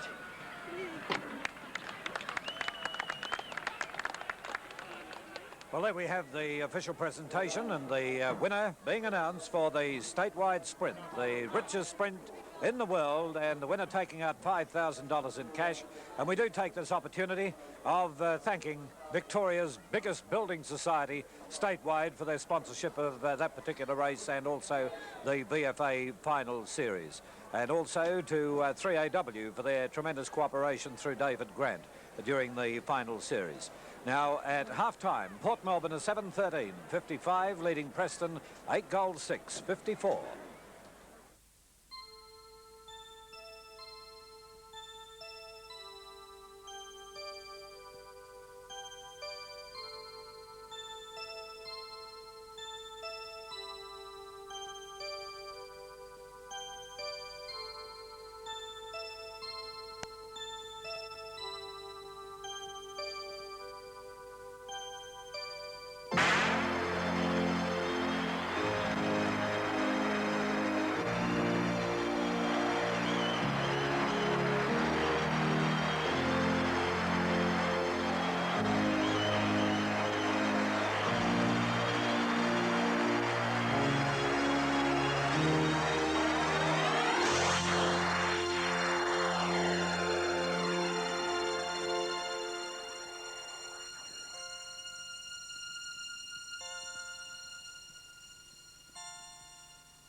Ted believed that all health funds, like all golf courses, were pretty much the same. And although there is practically no difference in the cost of basic hospital cover, when it comes to the other tables, he couldn't be further from the truth. At A&A, all our other hospital tables offer you benefits some others charge extra for, and all for less than you're probably paying now. That's why A&A is the best of health. Call A&A for the best of health. Well, this is where it'll all matter. The second half of the match coming up with only 1 point the difference. Port Melbourne 7-13-55. Preston 8-6-54. Port Melbourne having the advantage of the wind, kicking towards the lake end. Umpire Bagona, Rex's mate, about to come in for the bounce of the ball.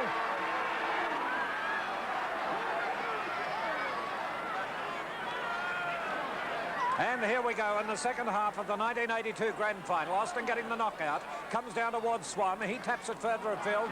Chadban further downfield. The bounce eludes players. Allows Wilkinson to come in. Wilkinson now will left-footed.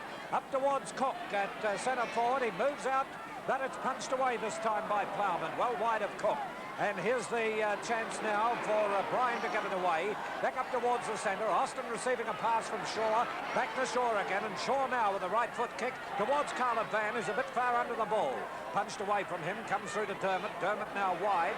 Here's Shaw coming downfield. And Shaw dodging. Goes for the short pass to Carla Van, who accepts that pass 20 metres out from goal. Well, a very quick move then on the part of the Bull Ants, and they look very confident as they move that ball upfield from the half-back line. He's kicked one behind so far, Carla Van, and they're 1 point down at the present time, kicking towards the Fitzroy Street end of the ground.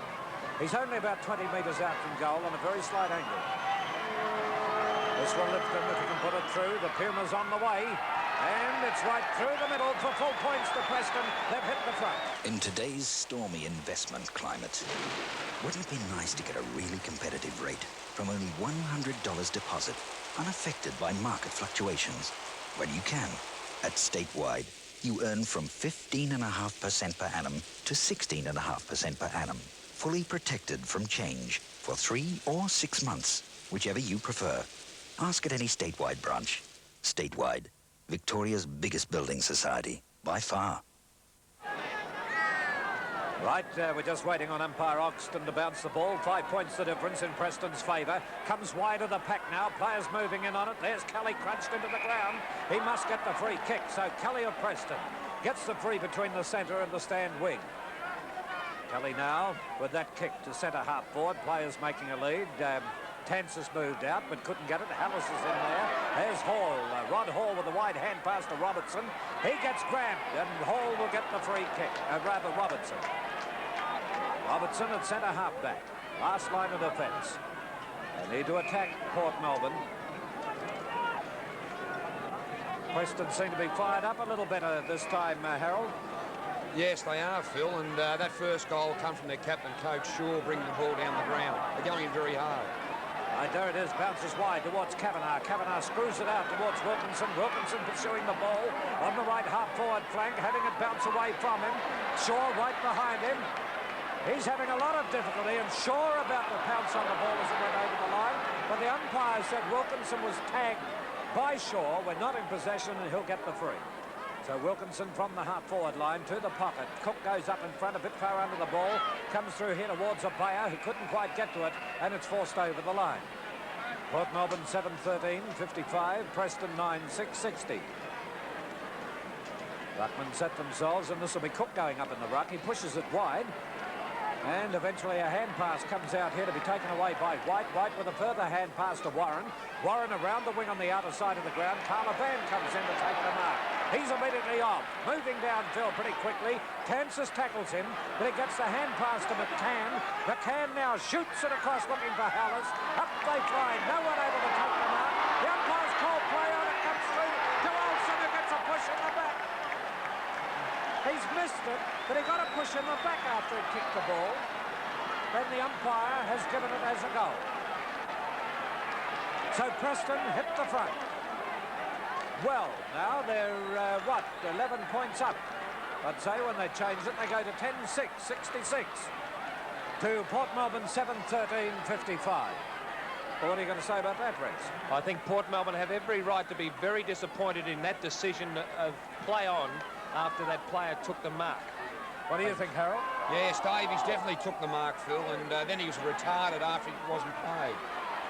Right, now it goes up towards Bryan, and Bryan at centre-half forward failed to take the mark, and pick up by Swan, who shoots for goal, and Cook, I think it was, who takes 2 grabs at it.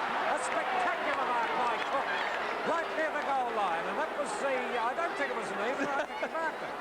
Oh, well, if we got a replay, let's have a look at it. I tell you what, he didn't hold it long. Well, he took 2 grabs at it. Let's have a look at this as Here it we comes are. in towards him. No comment. Ooh. No comment, Harry. All right, there's Cook putting it through for 4 points. You're dreaming of freedom, American take. You're ready to meet all the friends you can make. Loving the places that you've never been. Ready to ride the great country. Ansett Pioneers Aussie Pass is your ticket for go-as-you-please coach travel. 15, 30 or 60 days. Special discounts on accommodation. Free sightseeing in most capital cities. Aussie Pass, come on! Ansett Pioneers Aussie Pass. Ride the great country. Only 5 points the difference. Preston 10-6, 66. Port Melbourne 8-13, 61. And now, umpire Vagona, Rex's mate, gets the knockout. Austin comes wide. A hand pass from the puck comes out in the direction of Dermott. Dermott couldn't handle it. Ray Shaw ducks the head as he went into players there. He passes it through to White. White gets interfered with, and he gets the free kick on the right half forward flank. Rex Hunt. Yes, well known those types of free kicks as a grandstand free kick, and White goes towards the forward line, looking down there for Olsen. Coming in nicely for Port is Kavanagh. Kavanagh spears a short pass to Dermott, and Dermott gives it back to Kavanagh, and he wasn't ready, but they get away with it, and Rodder can take the mark. Rodder's going to play on, and he's told to play on by Chad Bannon, well shepherded too, as White ran in to tackle him. Here's Anderson. This is the man they want. They want him to kick a goal from here. He's onto the left boot, but he's offline.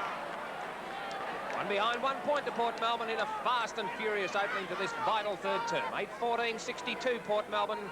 They trail Preston 10-6-66. Umpire Vagona going to call the ball back there. Obviously, the goal umpire hadn't finished waving the flags, and Mick Warren will have to take the kick once again. Coming up to 7 minutes into this vital third term. Preston getting across very quickly early in the term to get that goal early, but Port Melbourne fighting back. And here's the ball now, brought out towards McKeon. McKeon can take the mark in front of a bait.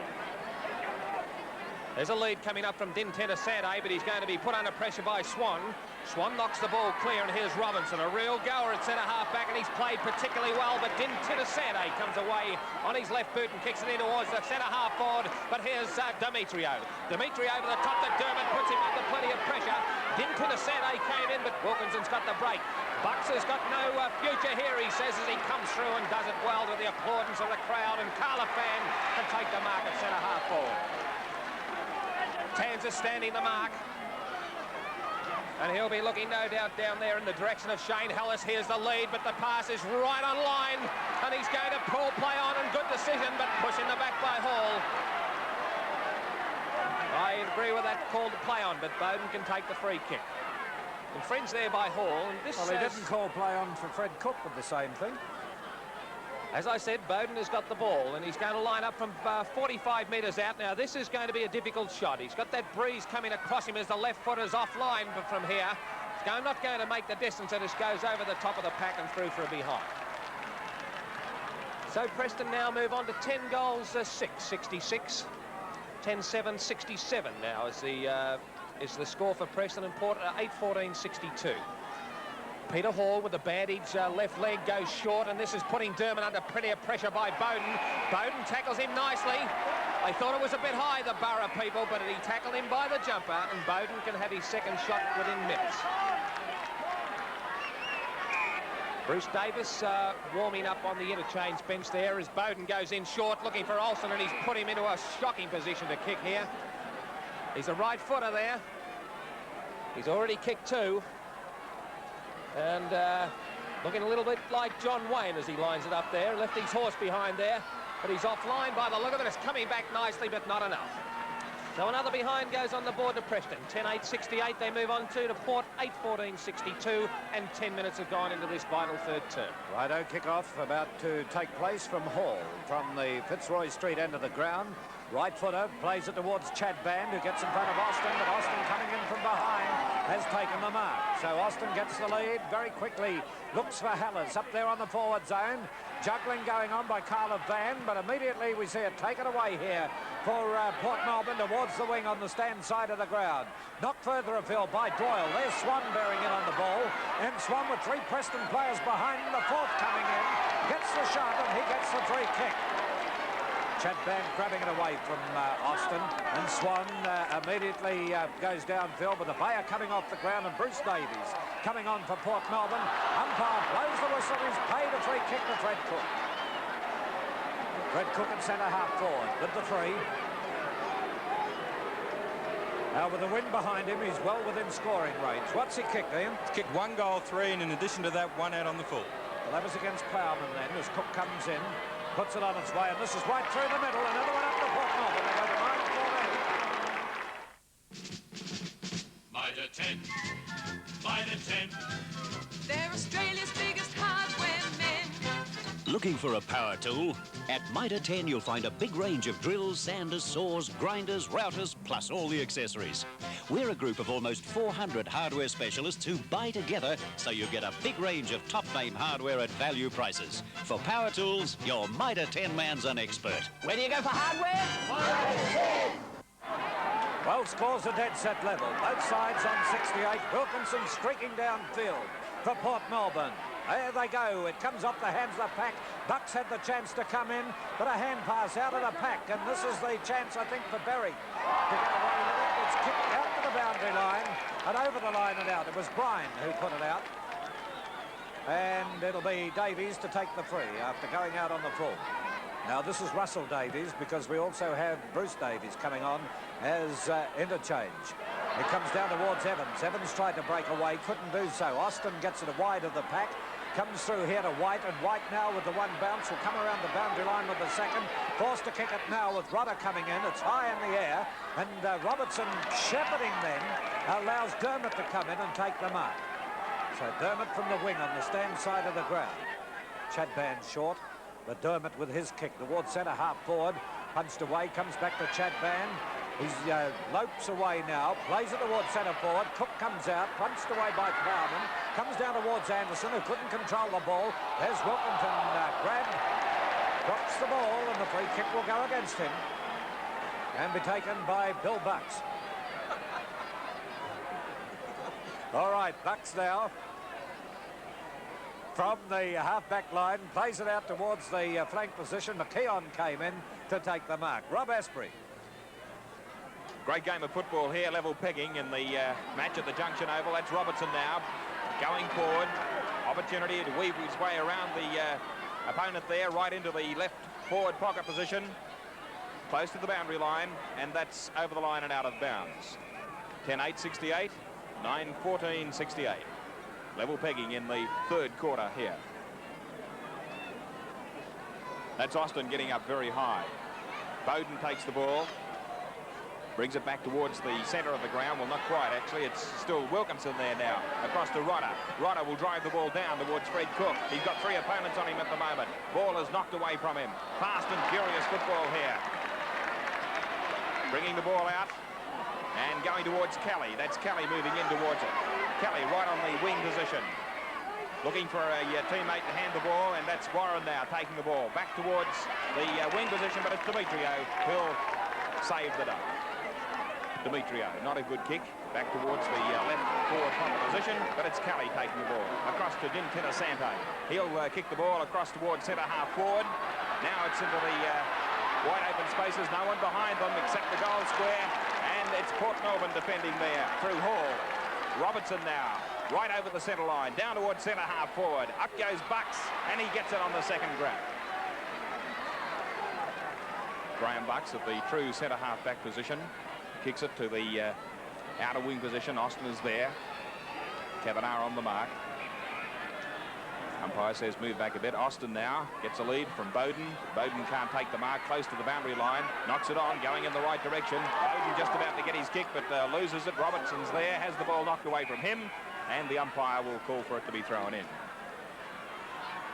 We've now played 14 minutes into the vital third quarter. There's the throw in, Chad Band, but the ball is completely eluded there. Robertson is there, so is McCann. Robertson has it now. Players throwing themselves on the ball. The umpire says a free kick, and it's going to go to Robertson. Russell Olsen yelling at Frank Vagona. He's not very happy about that one. Robertson on the right half-back flank position. Gets a lead there from Rodder. Rodder takes the mark. Graham Bucks, intercepts the hand pass beautifully there. Anticipated lovely, but it's Kavanagh who recovers and saves the day for Port Melbourne. Down towards the right forward flank position. Austin there. Now it's Wilkinson who takes the ball. Handballs across to no one in particular. Wilkinson again. Now it's Kavanagh going forward. Goes for a bit of a run and a bounce.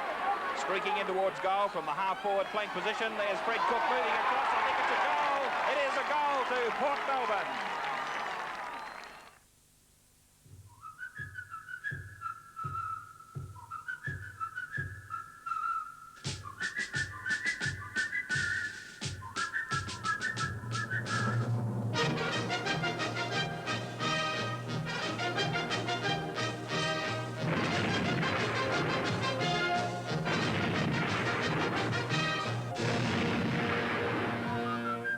Do something for yourself. Join the Army Reserve. And so the Boroughs lead by 1 goal. Right down there on the wing position now. It's Kelly taking the ball for Preston. Handballs to McKeon across to his teammate Din Tilasante. Goes for a handball, have to be quick in getting his kick. Does so now into the right forward pocket position, and Hall will be content to knock it over the line and out of bounds. Harold Martin Bayer's off the ground. What do you see in that? Well, I find that a strange sort of a move, really, Phil, because since he's gone off, Davis has come on and Bucks is doing well in the back pocket. I thought a Bayer would be on in this vital third quarter. There's the throw in. No one takes the advantage. Umpire will call for it. Umpire Keith Ogston. The difference is 1 goal, 1 straight kick in the 1982 grand final. There's no second chances. The bounce. No one takes advantage of it. Robertson grabbing the ball. He's slung aside. Davies tried to get his kick in. It's smothered. Picked up there and screwed back towards the goal by Kelly, but it's through for 1 behind only. So that takes the scoreboard. Port Melbourne now 10-14-74. Port Melbourne 10... Preston, that is, 10-9-69. Port Melbourne 10-14-74. 17 minutes into the third quarter. Ball in the crowd there. So what have you thought of the umpire's performance today, Rex Hunt? I think the umpires have done a pretty decent sort of a job. I think at times, Rob, that the game could have got out of hand, but the very good use of that 15-metre penalty rule has averted, say, tight situations. I think they've done an excellent job and have been consistent. That breeze is freshening slightly too. Just having a look at that windsock down near the big scoreboard over there. The windsock, you can see it's blowing out quite straight there now, because I'd say a little fresher than in the first quarter, Phil, wouldn't you? Yes, you can pick up with the paper that's blowing down the ground from the Fitzroy Street end. Incidentally, all players in the winning team, the 20 in the Premiership team, will receive an Aussie pass to anywhere in Australia today. That's Hall who's put the ball back into play. Right in front of us here now is taken by McCann. Across towards centre half forward. Kicks it high. That's Anderson getting in under the ball, and he marks it. Good courageous mark there as he had players converging on him. And a 15-metre penalty as well. Looks like it's against Palace. Looks like 2 15-metre penalties. So Anderson right from the centre of the ground, off the side of his boot, but going in the right direction. Ray Shaw is there, so is Doyle. It's Town now for the Bull Ants. He overruns the ball, kicked along by Wilkinson. In towards the full forward position now. The umpire has found a kick, and it's going to go to Graham Bucks. He plays on. Short pass into Austin. Austin knocks the ball over. Now the opportunity for Swan to Anderson. Anderson in towards goal. It's going to be close. I think it's a goal. It is for Port Melbourne. A valuable goal. Well, Port Melbourne must take advantage of this win while they've got it in this quarter. Port Melbourne now 11-14 to Preston 10-4. Phil Gibbs. Right, and there it is, looking from behind the goals. Graham Anderson was just saying there to Harold Martin how uncanny he is. Oh, he's one of the most dangerous players in the VFA, Phil, and if you make a mistake, he swoops in, and he's such a long kick on the run. It was a great goal and a team lifter. Reminds me of a Barry Vagg or a John Northey type of player, you know, that will-o'-the-wisp, out of the court, out of the game for many, many minutes, and then swoops in with a very, very vital goal. Played a long time ago, Barry Vagg, didn't he? Yes, he did. All right, now it's in attack again, up towards the forward zone for Port Melbourne, and it looks like a Port Melbourne mark from behind. The umpire's moving down, and I think he may have paid it to Fred Cook. Let's have a look at this one again. Cook in the middle of the pack as it comes down. Up he goes, 2 bites, or pushed away from him. Oh. Fred got his hands to it, it came out, and before it got to his hands for the second time, and Harold Martin's pointing out here on the side that the umpires were right back near the half-forward line and near the centre. So they're a long way from it. Anyway, Cook comes in, he's put it through for another goal for the Burries. Now, Weasel's van's his pride and joy, and Big Mac here's a big load boy. But when big loads are needed fast, there's a new way to freight you can't go past. TAA Cargo flying high, a 15-ton load, fast containers in the sky. TAA speed bags fit in the case. Big ones, little ones, they got the space. Door to door, interstate with ease, and giant containers that fly overseas. TAA Cargo, fast containers in the sky. Well, 5-2 to 2-3 has been kicked in this quarter. Do you think Port have a good enough lead here, Harold? No, they need another 2 or 3 goals, I think, Phil, because that wind's freshening. Yes, you can see by those streamers and paper out there in the centre, it is rather strong as it is bounced once again. Chadban got the knockout this time. Went down in the direction of Kelly. He put it into the hands of Swan. Swan downfield towards centre forward. Up goes Cook. It's punched away from him. Comes down towards Wilkinson. Wilkinson will be tackled by White. In comes Olsen. Olsen tried to get away with it. A kick off the ground here by Anderson. But in the meantime, the umpire has awarded a free kick. It's Preston's way. He's indicating to Davis, Bruce Davis, to come back on the mark. And the free kick will be taken by Bucks. So Bucks now, who's come into the game, as Harold Martin said, plays it out towards the half-back line, tapped away by Chadban from Austin. And with Swan going after it, it's beaten them over the line. So Port at 12-14-86. Preston 10-9-69. At the 21.5-minute mark. Rex Hunt. Yes, Austin won it again, and it went down in the direction of Bryan over there, and also in there for Preston is Kelly. Trying to pick the ball up is Swan, and in fact he's smothered there, and the ball is over the boundary line and out of bounds. This is the man they want firing, Fred Cook, with 3 goals, and coming up to 22 minutes gone into this third term. Austin versus Chadban, and Chadban wins this one, but it went down to Olsen. Olsen has kicked it further afield looking for McCann, but coming in nicely for Port Melbourne is Robinson. He's played well, but he's given it straight to Olsen. Russell Olsen, the former Carlton and Collingwood player, can kick it in looking for Van. Punched away by Demetrio. Van looking for the free kick. Demetrio leads in the race for the ball. Must be very close. In fact, it is over the boundary line and out of bounds on the half-forward flank for Preston on the outer side of the ground. Van this time going up with Davies it was. Davies got the knockout. It came out towards McCann, and McCann picks it up and runs around on his left boot. They'll be looking for Van, but there's a free kick there because it's... oh, no, it's not. Thought it might have been over the boundary line and out of bounds, but it must have bounced right on the line, so the boundary umpire can throw it back into play. Port needing a couple of goals because, as our guest commentator Harold Martin said, that breeze has strengthened as Evans gets the ball from a hand pass from Robinson, but there's Olsen once again. Bit of dead play at the moment as Olsen sees McKeon over there. McKeon is tackled. It went in towards, it looked like Bowden. Bowden back to McKeon is great play, and he goes in with a wobbly-looking punt looking for Hallis. Oh, the ball has come off the top of the pack by Hall. It's picked up by Hallis. He looks like he's dubbed it. Oh, what a great goal. That was a superb goal under pressure by Hallis there. As the ball came in, it was delivered in a shocking manner to him. Came off the top of the pack from Hall. You'll see it here in the replay. But, oh, great anticipation by Hallis here. And he snaps it from an almost impossible shot. You see it there. He nearly pulled it too much there. But, oh, what a great goal. That must give Preston plenty of confidence now. 11 goals, 9.75 they move on to. And they trail Port Melbourne 12-14-86. Great play there, Harold, and against that breeze, it must lift the Preston side. Oh, that was a great goal, and he's had a lot of those this year. That's one of his specialties, snapping for goals, Rex. Yes, both full forwards starting to come into this game, and we know how important that is. Austin gets the ball down in the direction of Bowden, but leading out there is Shaw, and kicked off the ground there by, it looked like Evans.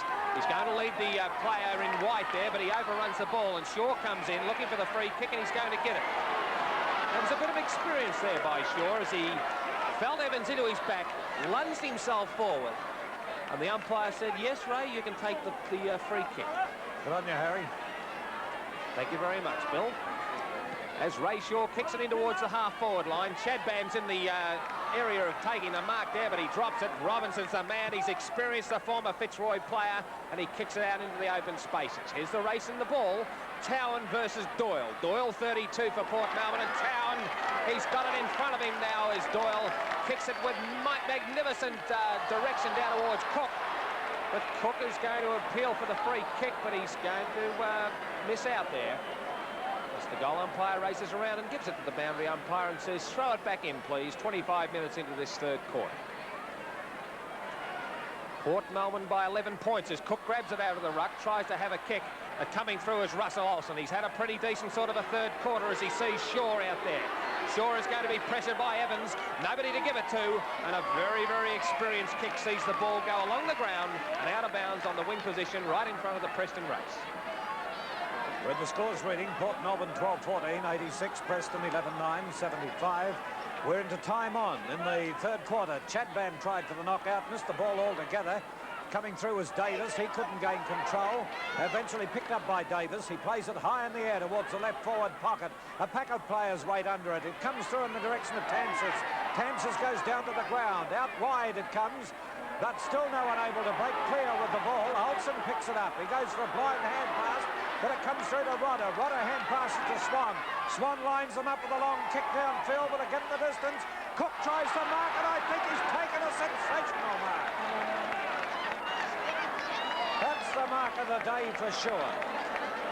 26 minutes into the third quarter. Let's have a look at this from behind. Oh, that is a mark. What do you think of that, Harold? Oh, great mark. You know, for a chap 35 years of age to do that, I couldn't do that when I was 21. Oh, he really missed it. But he's got it through to take Port Melbourne at 13-14. In today's stormy investment climate, wouldn't it be nice to get a really competitive rate from only $100 deposit, unaffected by market fluctuations? Well, you can. At Statewide, you earn from 15.5% per annum to 16.5% per annum, fully protected from change for 3 or 6 months, whichever you prefer. Ask at any Statewide branch. Statewide, Victoria's biggest building society, by far. On the bounce, Austin taps it wide to try and give the players with a run a chance. And here they come. Trying to get away with it there is Dermott. Dermott gets it back to Davis. Davis is tackled by White. The umpire blows the whistle and he's given the free to White. Now White to Olsen. Olsen towards the half-forward line. Out they lead. Hallis tried to take the mark, but players coming in missed it altogether. Now it's Carl and Van. Van can't get to it. Grabbed a bit there by Robertson, but it's forced over the line for the throw-in. Well, Port Melbourne will need this lead. They're 13-14-92 to Preston's 11-9-75. And in it comes once again, forced down into the hands of, well, Kelly tried to get away with it, couldn't do so. Umpire might be forced to ball it up. Now it's a hand pass out from Hall to Robertson. Robertson now kicks it out towards the half-back line. Bryan going for the Shepherd on Wilkinson. And this allows Shaw to move in. There's Swan going in towards Shaw. Shaw has Austin out here on his own, and he passes to Austin. Austin hand passes to Town. Town from centre half forward, puts Bowden under pressure. Tansis was dwelling on Bowden then, but Robertson goes for the long kick across field. It'll bounce over the line or bounce towards Shaw. Shaw has trapped it before the line and passes it down to Dinton Asante. Dinton Asante comes in from that flank position, puts it on its way, and it's a goal to Preston. They go to 12-9, 81 to Port Melbourne's 13-14, 92. Well, You couldn't make up your mind at this stage, I don't think, on who's going to win it. You'll see Tinasante come in here to take the mark, and then he'll go back and dob it through for full points. I don't think you can say who's going to win it at this stage, Hal. No, I still fancy Preston, Phil, because of the, you know, having that week off. I think he'll tell in the last quarter. Well, that's the former coach of Preston, of course, but Rodder coming in now, trying to break away with it, couldn't do so. It's passed out to Chad Band, who got a shove, but Swan picks it up. Swan now towards the left half-forward flank. Kavanagh going in after it, and it's gone over the line.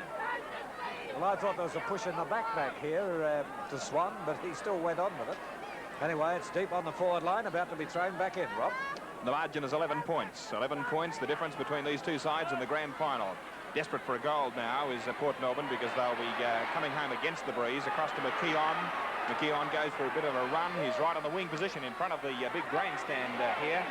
Oh, good mark. Should pay that one. Carlofan and Demetrio contesting that mark. Carlofan not too happy about it. Demetrio quite pleased to accept it. Carlofan thinks better of it and goes back to get on the mark. A long kick by Demetrio, going down towards the centre half forward position. Wilkinson in there. Gee, he's been into a lot of things today. That's Wilkinson. Umpire says the ball was thrown. It'll be against Wilkinson on this occasion. Umpire Keith Ogden has given the kick to Graham Bucks. Graham Bucks gets a lead there. And you can see the man who gave the lead, Carlofan. But umpire says you've got to go back and kick over the mark. Is that correct? Yes, over the mark. So Graham Bucks now having a little bit of a look. He'll decide to handball on this occasion. Oh, player there in a lot of trouble. Now to a McKeon. Oh, sharking the ball beautifully is Anderson. Anderson lines up the Port Melbourne goals, kicks it down, and looks like another great goal to Port Melbourne and Graham Anderson. Right on the siren too. A very, very valuable goal, Rex. You wouldn't have wanted to go anywhere to see a better goal than that. Now you'll see here in the replay, he meant this. He's lined it up and he's kicked through the ball. Any youngsters watching there is a true example of how to kick a goal, and what a lifter right on the siren. Yeah, I agree with everything you said there, Rex. It was a great goal on the run. Tremendous team lifter. Well, apparently the siren hasn't gone with this crowd here. We thought the siren had gone. Phil Gibbs told me the siren had gone. He did not. Oh, Harold Bart. All right, let's get back to the serious business of this grand final. The siren must be very close, because we have played 6.5 minutes of time on. There's the clock now. 81 plays 98. Port Melbourne leading, and they'll find that Preston and the Bull Ants will be coming home with this breeze of about 3 goals. Hard to estimate, though. That's Olsen and Dintin Asante there. Rodder holding the man, but the umpire, Frank Pagona, will bounce the ball. Almost in the half-forward flank position for Port Melbourne out there. No one can get the advantage of the knockdown. That's Graham Bucks. He's been in everything today, too. Carries the ball over the line and out of bounds. Just a reminder, you'll have all the action and all the details tonight on Eyewitness News with Tony Banks. And, of course, for our relay stations, you'll have highlights in your national news at 6 o'clock. Over the line and out of bounds again. Telecast today going throughout the 8 network in provincial Victoria. Bendigo, Swan Hill and Gippsland. And there is the siren now, Phil Gibbs. Yes, when you heard at that time, Rob, Port Melbourne 14-14, 98, leading Preston 12-9, 81 at half-time. In a few moments, we'll be back for the summary. Bond is back and blistering in the latest Bond movie to be released for television. Back in danger, back in action, back in style. Yes, Bond is back in the first television release of Ian Fleming's The Man with the Golden Gun. Roger Moore is James Bond 007 in The Man with the Golden Gun. 10's explosive action movie tonight at 8:30. Brought to you by Lawford's Furniture. We give it all our love. We barbecue it slow. You know it really shows. We give it all our love. Red Rooster's delicious Hawaiian pack. It's enough to make you hungry just thinking about it. Red Rooster Barbecue, we cook it just for you. We give it all our love. When you buy a new car, you want to keep it looking new. And that's easy with Armour All Protectant, a scientific formula that took a polymer chemist 10 years to develop. It helps keep rubber, vinyl, leather, and plastic looking new. So even though you can't keep your car from getting old, you can keep it from looking old. Armour All. It's science, but it works like magic.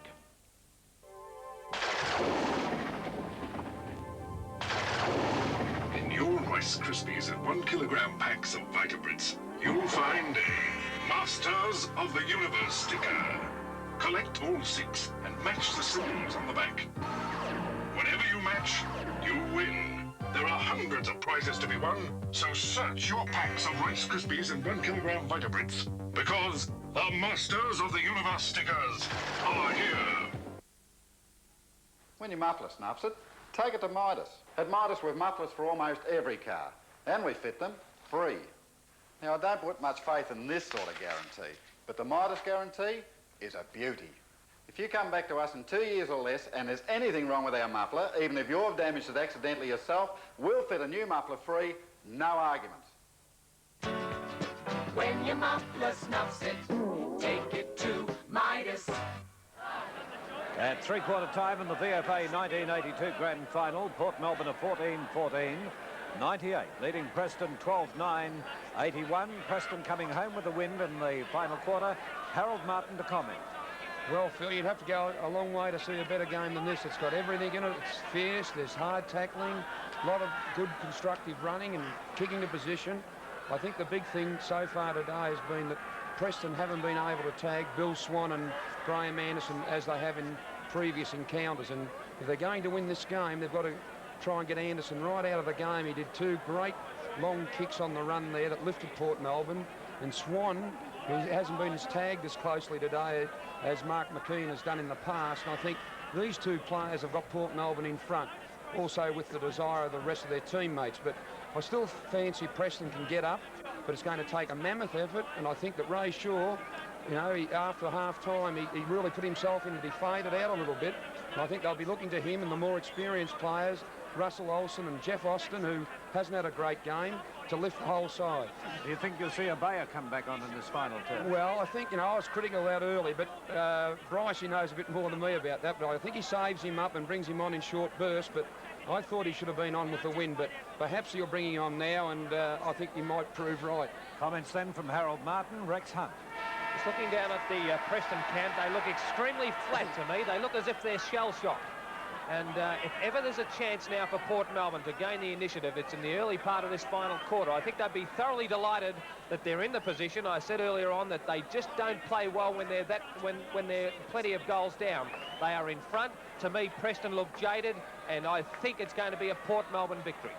Well, Preston are coming home with the win. They have that advantage in the final quarter, kicking towards the lake end, and it is a big advantage. But when a Bayer comes back on, let's see what difference that'll make to the Port Melbourne side. Ian, statistics. What a great third quarter from Port Melbourne. They kicked 7 goals, 1 in that quarter. Preston, 4 goals, 3.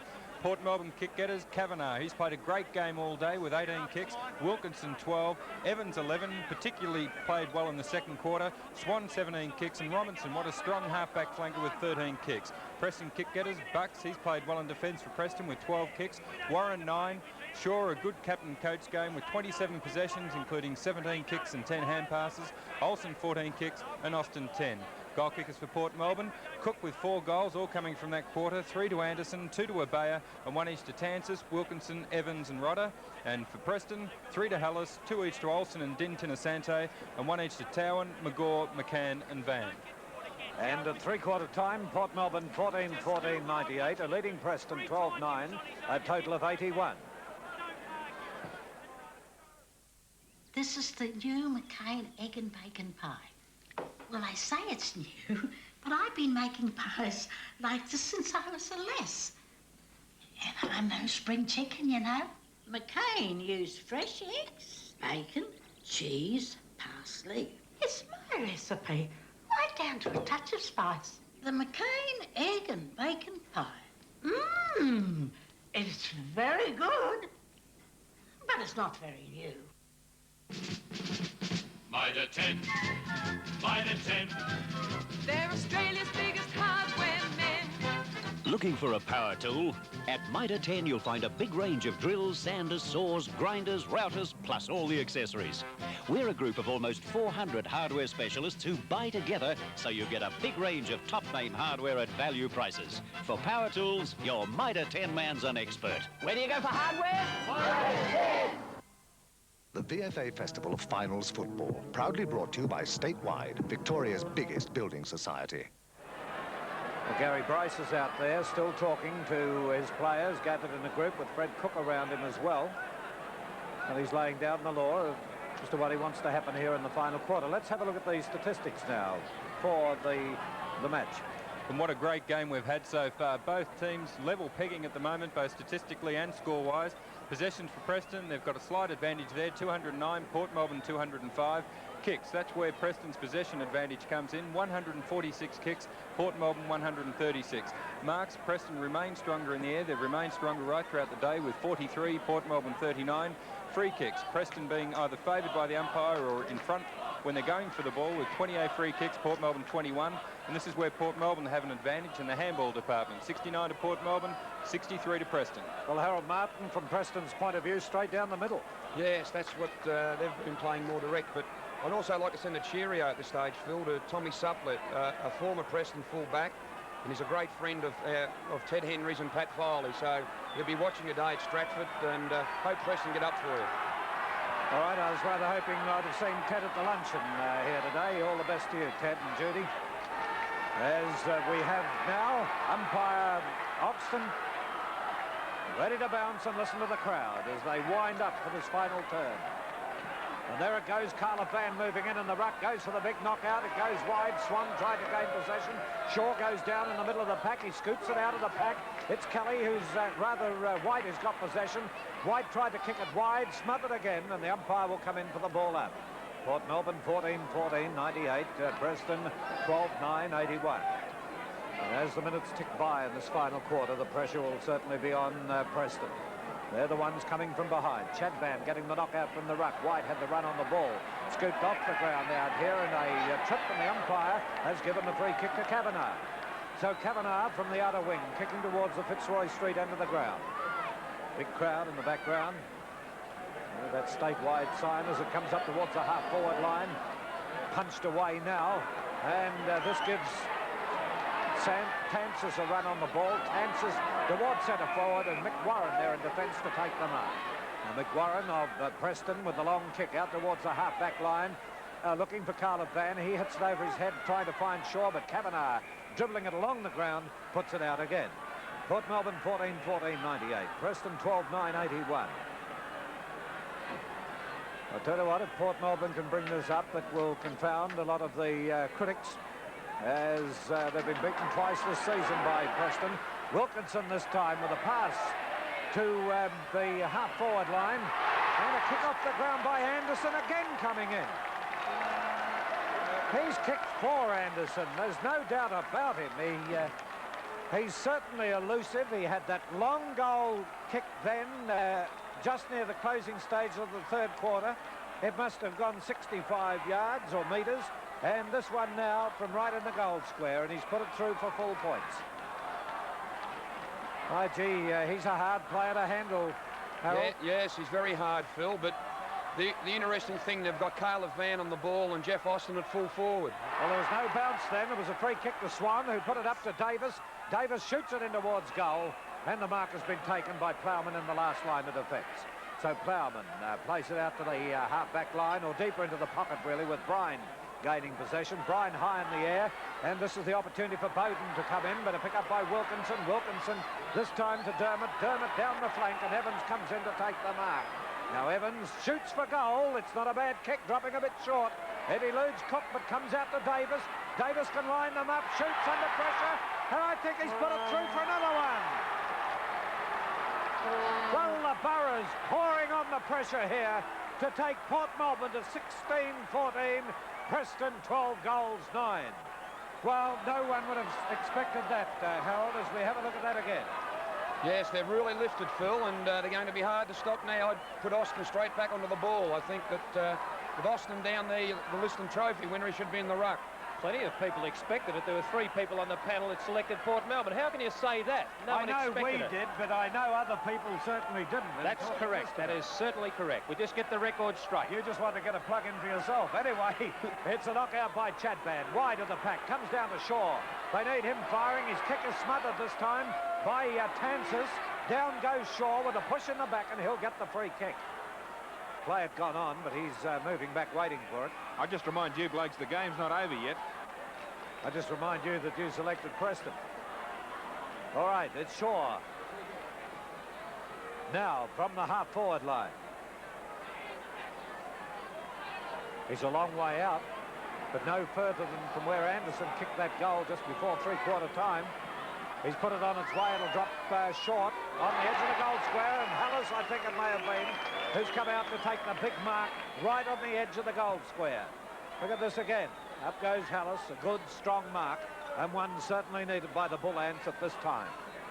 He's kicked 3, and we're 4 minutes into the final quarter. They need this to give them a lift. And he's pretty accurate, this fellow, Harold, isn't he? Yeah, it's a beautiful kick for goal, Phil, and he should kick this. He's played under you, hasn't he? Yes, he had his first year last year, and he actually kicked 6 goals in last year's grand final, so in a losing team. Well, there it is on its way, and what's the score? It's a goal. In today's stormy investment climate, wouldn't it be nice to get a really competitive rate from only $100 deposit, unaffected by market fluctuations? Well, you can.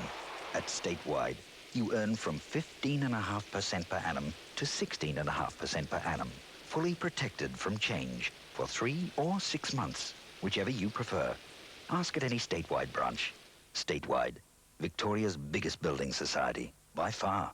On the bounce, Chadban gets it out to Wilkinson. Goes up towards the half-forward line. And this is Demetrio Doyle putting it down to the forward line, and Cook going for the big punch has put it through for the minor score. Oh, you wouldn't see better defence anywhere than what Plowman did. Real desperation grand final stuff, Phil. Yes, he's doing well at this stage. Although there's been 2 goals kicked, he's been closely tagging Cook. And there goes the left foot kick towards the centre-half back position, off the hands of the players there. Comes down to Olsen. Olsen has the chance to put it downfield. Van comes into it. He'll get the second bounce if he wants it. He did. And now he'll go for the big roost down towards that centre-forward zone. There's Austin down in there. Couldn't reach around his opponent. Got into the opponent a bit. The umpire blows the whistle, and I think he'll allow a throw-in. Thought that could have been a free kick, Rex. Definite free kick there to Hall, and a bad miss by the umpire. One of the few mistakes they've made. Well, Austin coming in from behind now, and a hand pass out of the pack. And this is it coming up Robertson to Davies. Davies now up the half-back line. And it's Port Melbourne into attack through Davis towards the half-forward line. Moving in here is Cowan. Cowan couldn't control it. A pick up by Warren. Warren now goes for the outer side of the ground instead of that direct line of attack. What do you think of this method of play, Harold? Well, that was silly play there, kicking across the ground. It's let Port Melbourne back in, Phil. And Kansas is the player, bringing it upfield towards Cook. Cook goes up in the air. He's crowded by players down here. A hand pass now. Sees it come in the direction of the Preston player in Plowman. Plowman towards the half-forward line. Players go down. It's dribbled away from the pack to Davies. Davies with a further hand pass to Glyn Evans. Now Glyn Evans coming around the wing. And Port Melbourne in full flight, and here's Doyle. This is the man they want firing. Had a sensational third quarter in the first semi-final against Geelong West, Jane Doyle. And he's got the ball about 45 metres from goal. He's taken the big punt and gone for the big kick. Cook's in front. The big punch came from Warren. The down-around player said it's over the boundary line and out of bounds. 7.5 minutes into this vital final term in the VFA Grand Final for 1982. Fred Cook's in front, tries to grab it. It came down towards Bryan. He's in there on top of things, trying to get it. Fred, it's picked up by Kavanagh. He's put it through. That's the one Port Melbourne wanted. Oh, they're steady now. They're steady now, the Port Melbourne side on 17-15. 117 Port Melbourne. Leading Preston 13-9-87. And you'll see here a great snap for goal by Kavanagh. McGaw coming on and McCann going off for Preston. You'll see that just sneaking in there. But oh, what a great goal that was for the Borough. Vital 8 minutes gone into this final term, and they're gaining the upper hand, and they lead by 30 points, and it's a great advantage, 5 goals, as Kavanagh, the man in question, came on. Here's Cowan. He needs to lift these players. He dropped the ball in, but here comes Bucks. Bucks has no one to hand pass to, and lets Wilkinson in. Wilkinson's held. I thought he may have blown the whistle in, Hodgkin. But it's picked up by Bucks, and he's kicked it straight to White, and I don't agree with these tactics. Great play by Billy Swan. The star centre man for Port Melbourne lines up. He's picked a goal. The Borough are in full flight. Suzuki, four-wheel jive. You can throw her around and then hose her down and take her to town. And when you slip her in low, there's no place that she won't go. Suzuki, four-wheel jive. She's so special to drive, you can leave behind a 95. The new Suzuki Sierra, now smoother on the road, almost unstoppable in the dirt. Suzuki, four-wheel jive. 36 points is 6 straight goals as the ball comes to Din Titasante, and he goes forward. He'll be looking for Austin. Demetrio works his way in front, but Austin's marked it. They'll have to get a hurry on, Preston. 10 minutes have slipped away in this vital term, and there's 6 straight goals down. Austin, you'll see here, clearly taking the mark. Demetrio working his way in front, but Austin getting away there and taking it with 2 bites of the cherries. Kicked a goal. For mine, he's kicked a goal, yes. Preston's 14th goal on the ball. You're dreaming of freedom, where it can take you. You're ready to meet all the friends you can make. Loving the places that you've never been. Ready to ride the great country. Ansett Pioneer's Aussie Pass is your ticket for go-as-you-please coach travel. 15, 30 or 60 days. Special discounts on accommodation. Free sightseeing in most capital cities. Aussie Pass, come on! Ansett Pioneer's Aussie Pass. Ride the great country. Right, Austin's back in the ruck, and that's where they need him firing, Harold Martin. He should have been there, Rex, yeah. They might have left their run a bit late and left Preston for a couple of goals when he was off the ball. Ray Shaw got it across to Din Titasante, but great smother by Evans. They're playing like men possessed, Port Melbourne, as it looked like that player was Tansis who got it towards the forward line. Here's Rodder shepherding off Anderson. Anderson across to Evans, and Evans dropped it. Oh, great play by Din Titasante. Creates the situation where the umpire, Hodgson, will have to go in and bounce the ball. Oh, it's a great game here, Bill. There's no doubt about it. And slipping away to 11.5 minutes into this final term. Cook gets the ball down, and White is in front, but Evans showing supreme pace on the left boot. Cook should mark this. He does, and he should be penalised. 15-metre penalty on there, and he's going to give it to him. Good umpiring there. And Keith Hodgkin making sure that that invitation to the Borough celebrations tonight is still good. The crowd yelled for the penalty there, and I couldn't see Fred Cook missing this one, although he's let us down before. He's kicked 4. And the VFA star full forward lines up for goal number 5. Oh, this is a vital goal, and Fred Cook knows it. Punched over the top of the goal. 5 goals, Fred Cook. 19 to Port Melbourne. Ted believed that all health funds, like all golf courses, were pretty much the same. And although there is practically no difference in the cost of basic hospital cover, when it comes to the other tables, he couldn't be further from the truth. At A&A, all our other hospital tables offer you benefits some others charge extra for, and all for less than you're probably paying now. That's why A&A is the best of health. Call A&A for the best of health. Well, Preston look as though they're gone, with Chadban getting the knockout from the ruck, but it goes down to Shaw. Shaw up towards the half-forward line with Port 19-15, Preston 14-9. It comes out to Robertson. Robertson streaking around the flank now. Plays it up towards Wilkinson on the half-forward line. He does a blind turn, then attempts a hand pass, but decides to go for the kick over towards centre half-forward. This is Davis coming through for the Port Melbourne side. He swings it up towards Fred Cook, and Cook coming in fails to take the mark. Lurking around the plaque is Anderson, but this is the player Plowman getting possession, playing it towards the wing on the stand side of the ground. Overrunning the ball is McKeon, and you've just got this feeling that Preston are gone at the moment. as Hallis is right up there. Couldn't get away with the ball. Taken by Swan. Up towards Anderson. Will be tapped over the line and out of bounds. What's been the scoring in this quarter, Ian? Port Melbourne is starting to run over Preston. They've kicked 5 goals, 1 in this quarter. Preston, 2 straight goals. A little bit of niggling going on behind play too, with umpire Ogston coming up.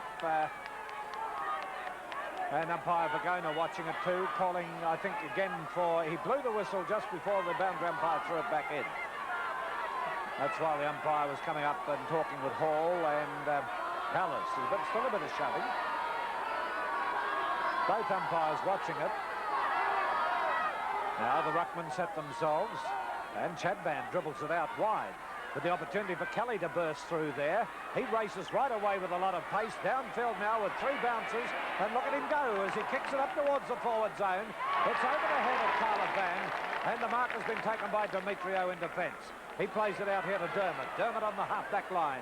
Gets his kick in, looking for Davis. And Davis can't quite take the mark before it hits the ground and goes over the line and out. Rob. So the difference is 36 points. That's 6 goals. And we've now have 14 minutes have elapsed in the final term. Ray Shaw for Preston. Kick is smothered. Chance now for Preston to go forward again through Olsen. A long handball to White. White keeps the ball low to Van, and Van will mark on the chest. Van now in between forward pocket and the right forward flank position. A very acute angle. He's already kicked 1-1 according to our statistician Ian Gibbs. And this is an important goal. Up the breeze right behind him. There's the kick. Watching the goal umpire closely. One behind only. An opportunity gone begging there for the Bullants. So Port Melbourne now 19-15, 129. Preston 14-10, 94. And I don't think even those people who picked Port Melbourne could ever have imagined that they'd be in this position at the 15-minute mark of the last quarter. I certainly didn't anyway. But then again, I didn't pick them. So there's the ball now, coming out to the grandstand side of the ground. Pansis takes the mark, immediately plays on. The Preston players look dumbfounded at the moment. Can they come back? That's the question. Knocked down, close to the boundary line, over the line, and out of bounds in front of the big crowd. 94 playing 129. Margin of 29 points. There's the throw in. Austin gets it down. Bowden has the run now. Now he's got the opportunity. Gets around an opponent. Handball across to Olsen. Olsen across to Kelly, and Kelly will take the mark and go back. Has the ball knocked away from him, and a 15-metre penalty will result against Hall. Hall and umpire Keith Ogden have had quite a few conversations today. This brings Kelly right within the scoring zone now.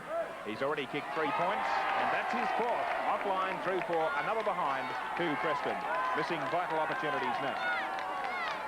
That takes the statewide scoreboard on to Port Melbourne 19-15, 129. Preston 14-11, 95. Play now to Hall at the centre half-back position. Slowing play down. Indicates he's going to kick long. And that's what he does. Right down towards the wing position on the outer side of the ground. The pack goes up, down to the ground.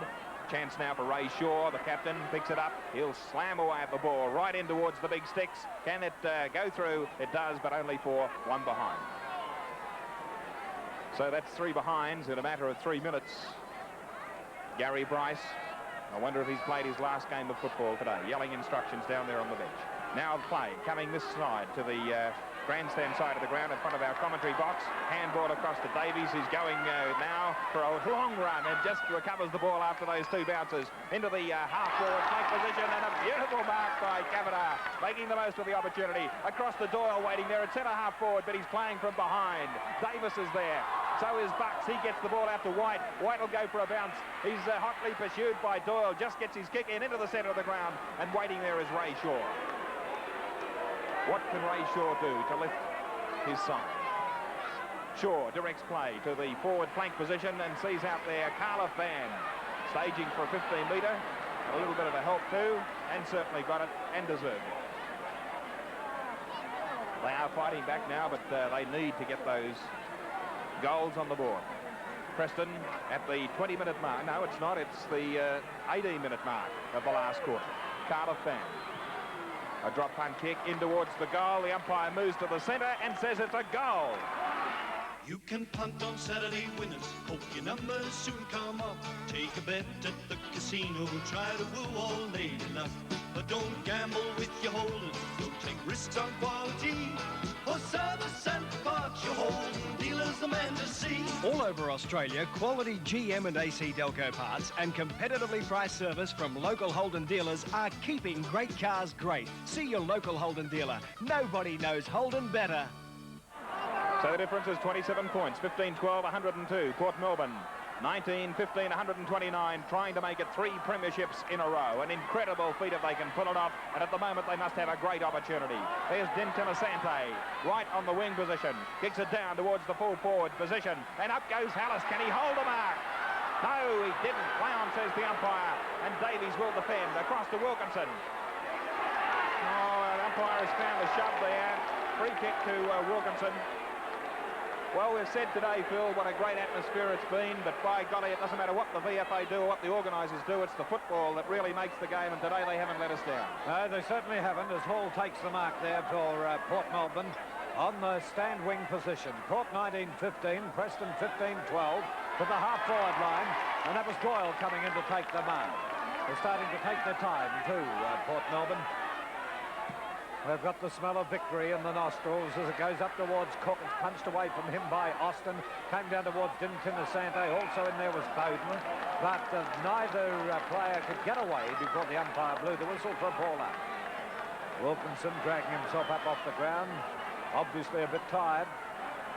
And they've got a handy lead. 102 to 129.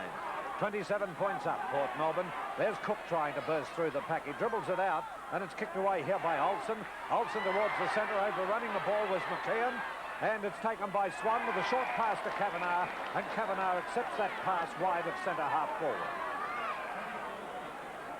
It's his 23rd kick coming up, Kavanagh. And he's kicked 2-1. He's a long way out from goal, kicking into the wind.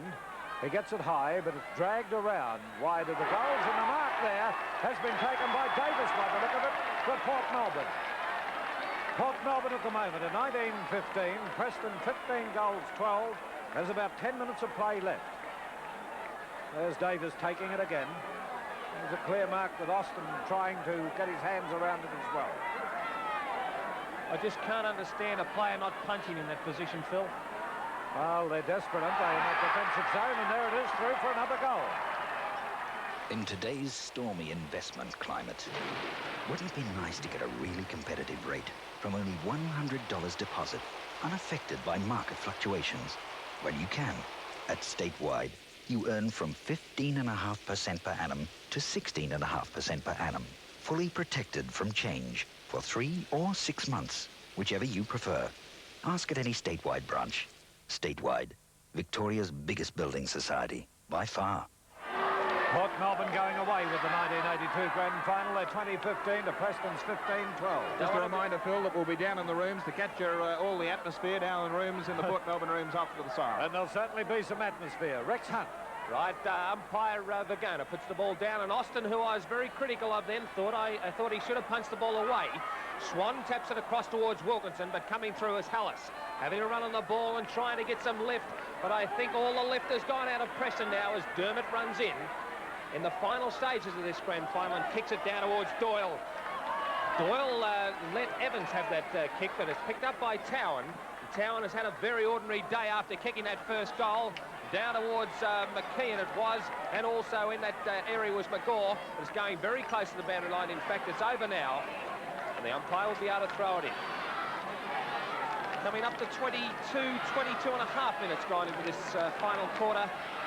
Port Melbourne 135, play Preston 102, and it's very, very hard to see Preston getting up from here. But who knows what can happen as Olsen has played his heart out all day, takes the free kick. Infringement there against Kansas. So Olsen can run in towards the goal there. The big jumper down there is Van. And Van gives them the chance to come back into this game. See the angle there, around about 45 degrees. And Carl Van has a chance to put Preston's 16th goal on the board. 2 goals, 2 on the board to Carl Van, looking for his 3rd goal, and they certainly need it. Coming up to time on. He's missed it. He's missed it. And that's what Preston are at the moment. They are devastated. The sensational tackling of Port Melbourne has absolutely devastated the Preston side. And I said at three-quarter time, they looked like a very, very ragged group. And that was a poor miss by Van. Well, the big crowd, or some of the big crowd, starting to leave now. I would be very interested to see what the attendance was today. Well, now the player will be directed. No, it was going to come to the grandstand side of the ground. Straight down the middle is the shortest way home. And what a mistake that is, because it's Ray Shaw marking out there. Oh, great opportunity for Ray Shaw. A bad mistake by Robertson. So that's Ray Shaw now. 22 metres out from goal. He's kicked 1-1. They need this one desperately, need I tell you. And I think it's a goal, yes, a goal to Ray Shaw and to Preston. Well, only a minute and a half to go before we move into time on. And a hopeless task. Look, let's look again at the style of Ray Shaw, a former J.J. Liston medal winner. And, of course, a former Collingwood captain, a very distinguished career with the Collingwood Football Club.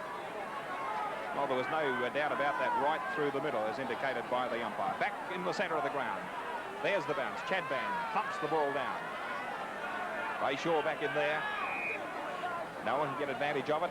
30 seconds to go before we move into the time-on period. 109 plays, 135. Bounce on the wing position. Ball knocked down by Austin. Davies kicks it high. Gets it to the left forward position, left forward flank position for Port Melbourne. But it's Preston who'll defend now. Coming from the centre half-back position is Bryan. Gets it across to Olsen. Olsen gets round an opponent. Handballs to Warren. A long driving kick by Warren. That's the sort of kick they want. Right down to the full forward position. And it's a mark to McGaw. Daryl McGaw. A little bit late, I think, but McGaw is in the... Oh, yes. And McGaw now lining up the big sticks. There's the goal, right through the middle. A goal badly needed to Preston. Well, Preston are fighting a rearguard action here at the 25-minute mark. They're into time on, but it's doubtful whether they can do it, Harold Martin. I think they've left it a bit late, Phil, but you've got to give them credit. They're not giving in, but Port Melbourne, gee, they're a great side, aren't they? They've proven me wrong so far, but Preston are still fighting hard.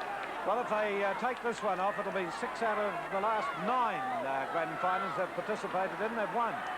So they've got the record on the board. Umpire Bagona coming in for the ball up. And then they move. It was Chad Van getting the knockout from the ruck. Austin's up there in the ruck against him. But Bill Swan comes out. He tried to get the kick in, had it smothered. And umpire Bagona is that short. He could see between the legs and realised that there wasn't a free in it, and he's decided to come in and ball it up. So there it goes. Austin comes in. Chad Van with a big knockout. Goes wide. White has the run on the ball to protect him is Olsen. And Olsen is the player to run through and gain possession. Olsen up towards the centre half forward zone. Stack of players go up in the air. No one able to take the mark. It's scooped out. And Carla Van is the player to come through. Try to pass. Passed it into the middle of the pack. And Robertson, who's played particularly well today, gets the hand pass in. And it's Demetrio who puts it upfield, but Hallis gains possession, shoots for goal, Hallis. It's on its way. And it's through for a behind, which takes Preston on to 17-14. 116 to Port Melbourne's 2015, 135. We're coming up to the 27-minute mark in the final quarter. And the grand final for 1982. Short pass going on, and Gary Bryce is about to come on the field. And who knows, this could be his last appearance on the field as a player for Port Melbourne. He's got it won, and they've talked him into it, I'd say, on coming on the field to have a run. And I'll bet he'll get a few cheers as he comes on the ground too. You would be joking. He feels he's got it won. He's coming on to save the side. How could you say that? Have a look at the scores. There's no sentiment in this sort of thing. Have a look at the scores. All right. Port Melbourne 2015, 135. Preston 17-14, 135. He's coming on to save the situation. I'd hate to be in a battle with guns. Okay, it's Shaw who goes for the punch and punches it out on the far side of the ground. A lot of negative football going on out there, and it suits the Port Melbourne play at the moment. Moving into it is Chad Band. Shouldered his way into the pack. Comes out through Davis there, or Kavanagh. But the umpire blows the whistle. He's picked a free out of this. And it'll be taken by Wilkinson. And Wilkinson was that tired then. I think he was a little bit reluctant to bend down and pick the ball up. And here's Gary Bryce now moving out onto the field, the captain and coach of Port Melbourne. And listen to the crowd as he goes across the centre of the ground. This is Hall taking the kick up towards the half-forward line, and Towan is the player to go up and pull in the mark for Preston. He plays it across towards Warren. And Mick Warren still sees some light into the end of the tunnel as he kicks it long and wide, looking for McGaw. It comes down to Bowden. Bowden's kicked a goal. There's still life in this game. Well, I'll be blowed. Preston will not lay down. 18 goals, 14, 122 Preston. To Port Melbourne, 2015, 135. You'll see some brilliant roving here by Bowden. Takes it beautifully off the pack there, and you can see he gets a favourable bounce, and through it went. Actually, Harold, he's played very well since he came on the ground. He's given him plenty of bite on the forward line, Phil, and he's very handy around goals. Very accurate kick. Well, 13 points is their time. It means 3 straight kicks to Preston, or 2 straight kicks and 1 behind, and it's a draw. Who knows as the ball came out of the centre, and it was Kelly who was tackled, but here comes Shaw. Here's the player at centre-half forward in Hallis, and he's given it against Wilkinson. I think the free kick was there. Yes, Wilkinson was committed. And it's going to be very interesting. How much time on do you think, Phil? Well, I don't think there'll be that much time on, Rex. We're at the 29.5-minute mark with the ball on its way. Will it get the distance? Yes. It has. And it's through for another goal to Preston. They go to 19-14, 128. That's 7 points down on the Port Melbourne score. 2015, 135. Port have stopped to a walk, Harold. Well, full credit to Preston. They're fighting it out. Shaw's lifting his side, and it's still not over yet, Phil. There's been a few goals scored, so there could be a couple of minutes to go as yet.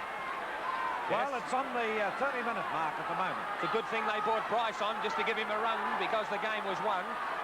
Right. All right, let's see what happens here. And there's Austin tapping it out wide. It comes out towards Evans, and also in the van here is Warren. He can't get away with the ball at all. A pick up by Davis. Davis have poured up towards Fred Cook. Cook hand passes to Anderson, and Anderson shoots the goal. It's there. And that's it.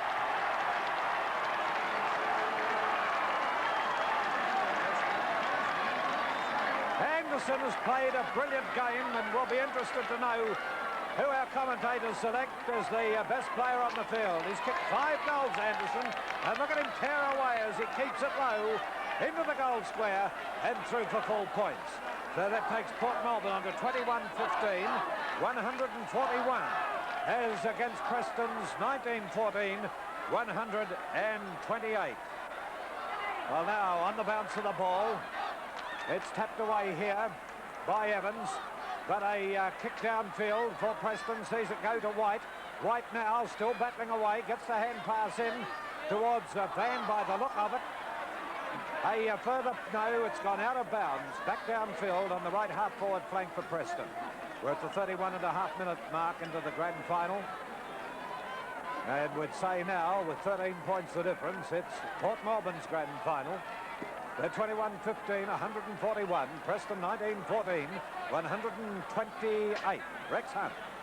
Well, as Phil said, surely there's no time left for Preston. And the ball is over the boundary line and out of bounds.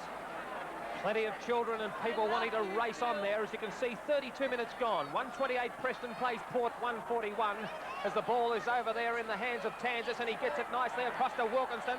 Wilkinson's kicked it over the boundary line and out of bounds on the full. So the resultant free kick over there will be taken by Russell Olsen. Oh, it's been a grand final to be remembered for many years because Port Melbourne, the underdog, have battled hard all day, and they're withholding this Preston challengers. Hall went the punch from behind. There's a scrimmage of players. Umpire Odston looking very closely. The ball came out from Demetrio, looking for Anderson over there, but it came across towards Dintita Sante, towards Robinson, and Robinson stood his ground, and best man on the ground for mine, Robinson has the ball at the moment. He's 15th kick, but it's what he's done with them, and it's the way he's defended grandly in this grand final. Just because he's only had 15 kicks doesn't mean he's not the best player, because he's been a grand player all day. There's Gary Bryce fighting hard for his side. The ball comes out towards Jeff Austin, a disappointing player today. Plowman gets it across towards Dintena Sante. He's grabbed. No free kick. Olsen sees a team player there in Bowden on his own, and Bowden takes the kick and can line it up from 35 metres out. Bowden on an angle, but he's a good kick as he gets ready to move in. They're crowding the ground. The ball's on its way. And the goal umpire will signal a goal right on the siren as people raced across the ground. So that takes the Preston side onto 2014 134. Defeated by Port Melbourne 21-15, 141. And have a look at this scene as we have a look at the match quarter by quarter. It won't be long before we go down to Rob Asprey in the dressing rooms, but hundreds of people have moved onto the ground here at the Junction Oval to congratulate Port Melbourne and commiserate with Preston. All right, we'll take this break and we'll be back in the dressing rooms in a few moments with